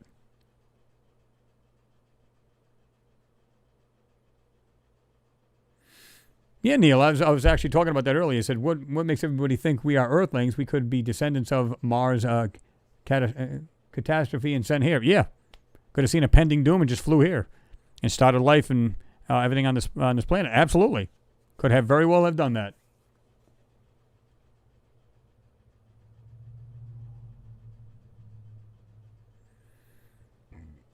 Martin, he said DeGrasse Tyson is a right plonker.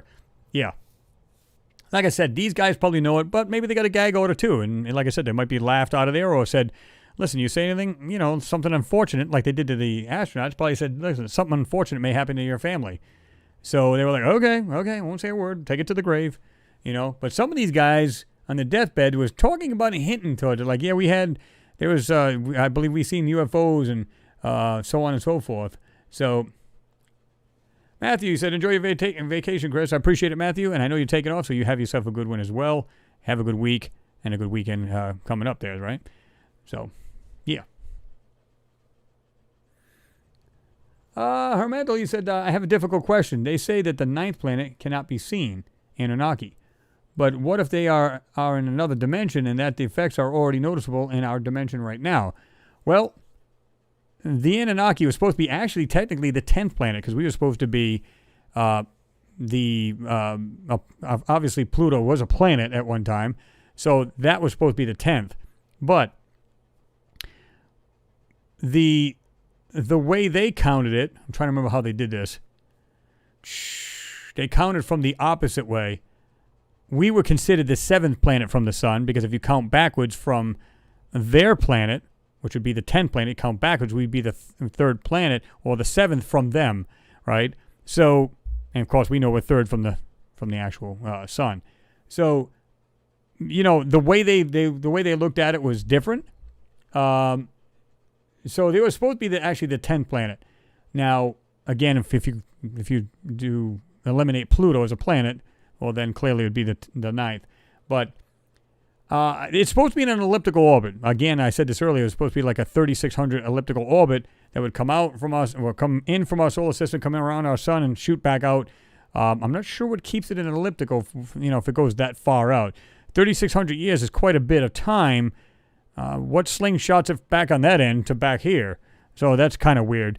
But I know at one time, one of the space agencies was saying there's a large body just out past Pluto and maybe a couple other planets that they believe are now that are in our solar system, other than the 9 we know of, or 8, depending on how you want to look at it, that it's causing the outer planets to wobble. So there is a giant planet out there, and then they're not saying anything else. So I don't know.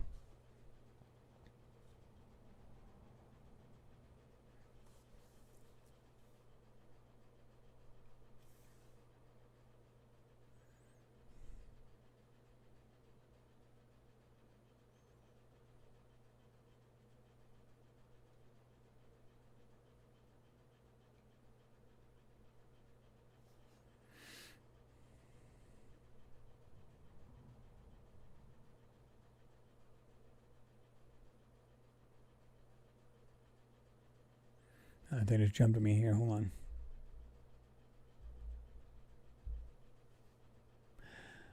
on. Ouija Seagull, you said, unless we went to Mars, then died out here, came back and repopulated before the disasters on Mars. That's a good possibility. Anything's a possibility as far as I'm concerned.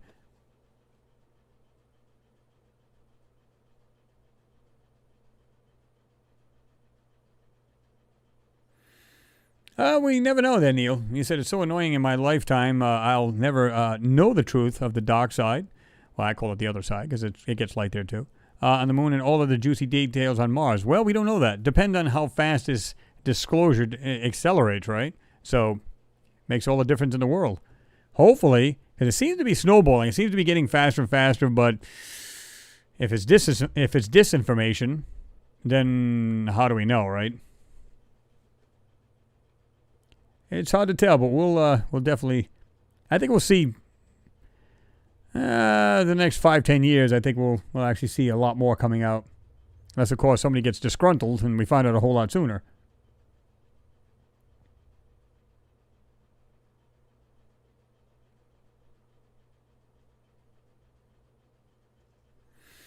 Kurtabana, she said these UAPs work using space-time disruption, quantum physics, not using our conventional Newtonian physics. Well, and I agree, they'd have to be more advanced, at least you would think so, than what we have here, and be able to travel in full time-space, or space-time, depending on how you look at it. Be able to fold, go through wormholes, whatever, or interdimensional. So you would think there'd be a lot better technology, right?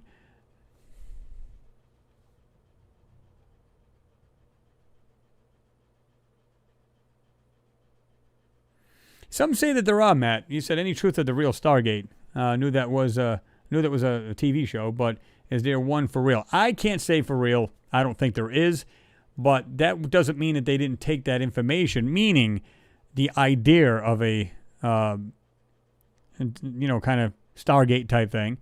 I know they said that there was a jump room. What's his name? Basiago had said that he had jumped many times to Mars from Earth. So I guess it's kind of like it's a transportation kind of thing, but kind of like a Stargate, jumping through it and seeing these things, and then ended up on somewhere else. So I guess technically it could be a Stargate.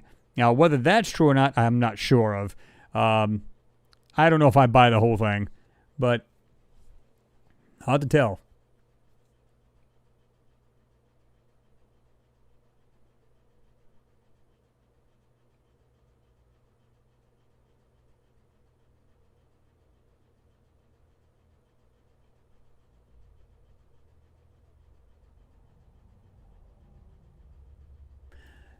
Yeah, Les Sweet. Yep, he said, heard some suggest that there was a brown star past Pluto.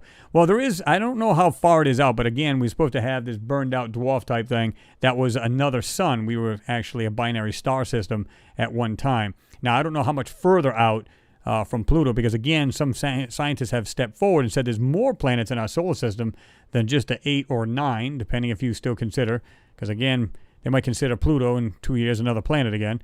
So it's either the 8 or 9, but past that point, they say there's actually more planets actually orbiting our sun. So I don't know if they said there was, at one point there might have been like almost 23 of them. I could be wrong on that, but regardless of the fact, and they did say that there was another star in our solar system, so we probably had a binary star system, meaning two suns. James, he said, Chris, man, great hangout again tonight and great comments from everyone. So enjoy your holiday and we will talk to you soon, my friend. Peace to everyone. Yes, James, we are going to do the same. We're going to jump off of this as well. I'm going to get ready for work tomorrow myself, which bites it, but it is what it is. I could have blew the day off, but I'm not going to do that. End up stiffing the other guys that are working there. But anyway, guys, as always, great hangout. You guys are awesome. Thank you all for your support. I don't care if it's verbally, monetarily, I don't care. Just great support, great people, great ideas, great conversation. Like I said, I don't know of any other channel that has this. They're so jealous. In fact, you get them coming here with the thumbs down. That's what I think is hilarious. Now, if I wanted to be a total ass, like that channel, I know where they're coming from. I could just have everybody invade that channel, but I'm not going to do that because that's beneath me and it's childish. But, it is what it is. I don't care. I really don't. At first, this was years ago, I'd get offended by it. I'm like, what the heck? Why do I care? It's not hurt me any way, shape, or form. My life goes on. My life is great. Your life is great. It's all good. Why do we care? Don't. And the thumbs up will far, far exceed any of the thumbs down, and I don't really care either way. As long as they feel good at the end of the day that they've done something, if they want to believe that, that's fine too. But anyway, guys, don't care. The whole idea is it's like just, great company. It's great to have these hangouts because, it's like I said, there's times where, man, you had a hard day or a whole week. You're like, oh, my God, can't wait for this week is over. One, the week's over, except for me. I got to work tomorrow. Some of you have to do the same. But, and then you go, listen, if you have to work tomorrow, you're done. The weekend's here, so it's awesome, So it's just cool like that. Let me see. Zikoda, I think that's how you pronounce it. Thank you very much for your support. I do appreciate it. That is awesome. Control your devices with, I don't care. But yeah, so again, all the support. You guys are awesome. I do appreciate it. So everybody, like I said, I'm going on vacation this next week coming up, so there probably won't be any videos. But like I said, we'll hit the ground running already. I already got one, a photo already enhanced, ready to rock.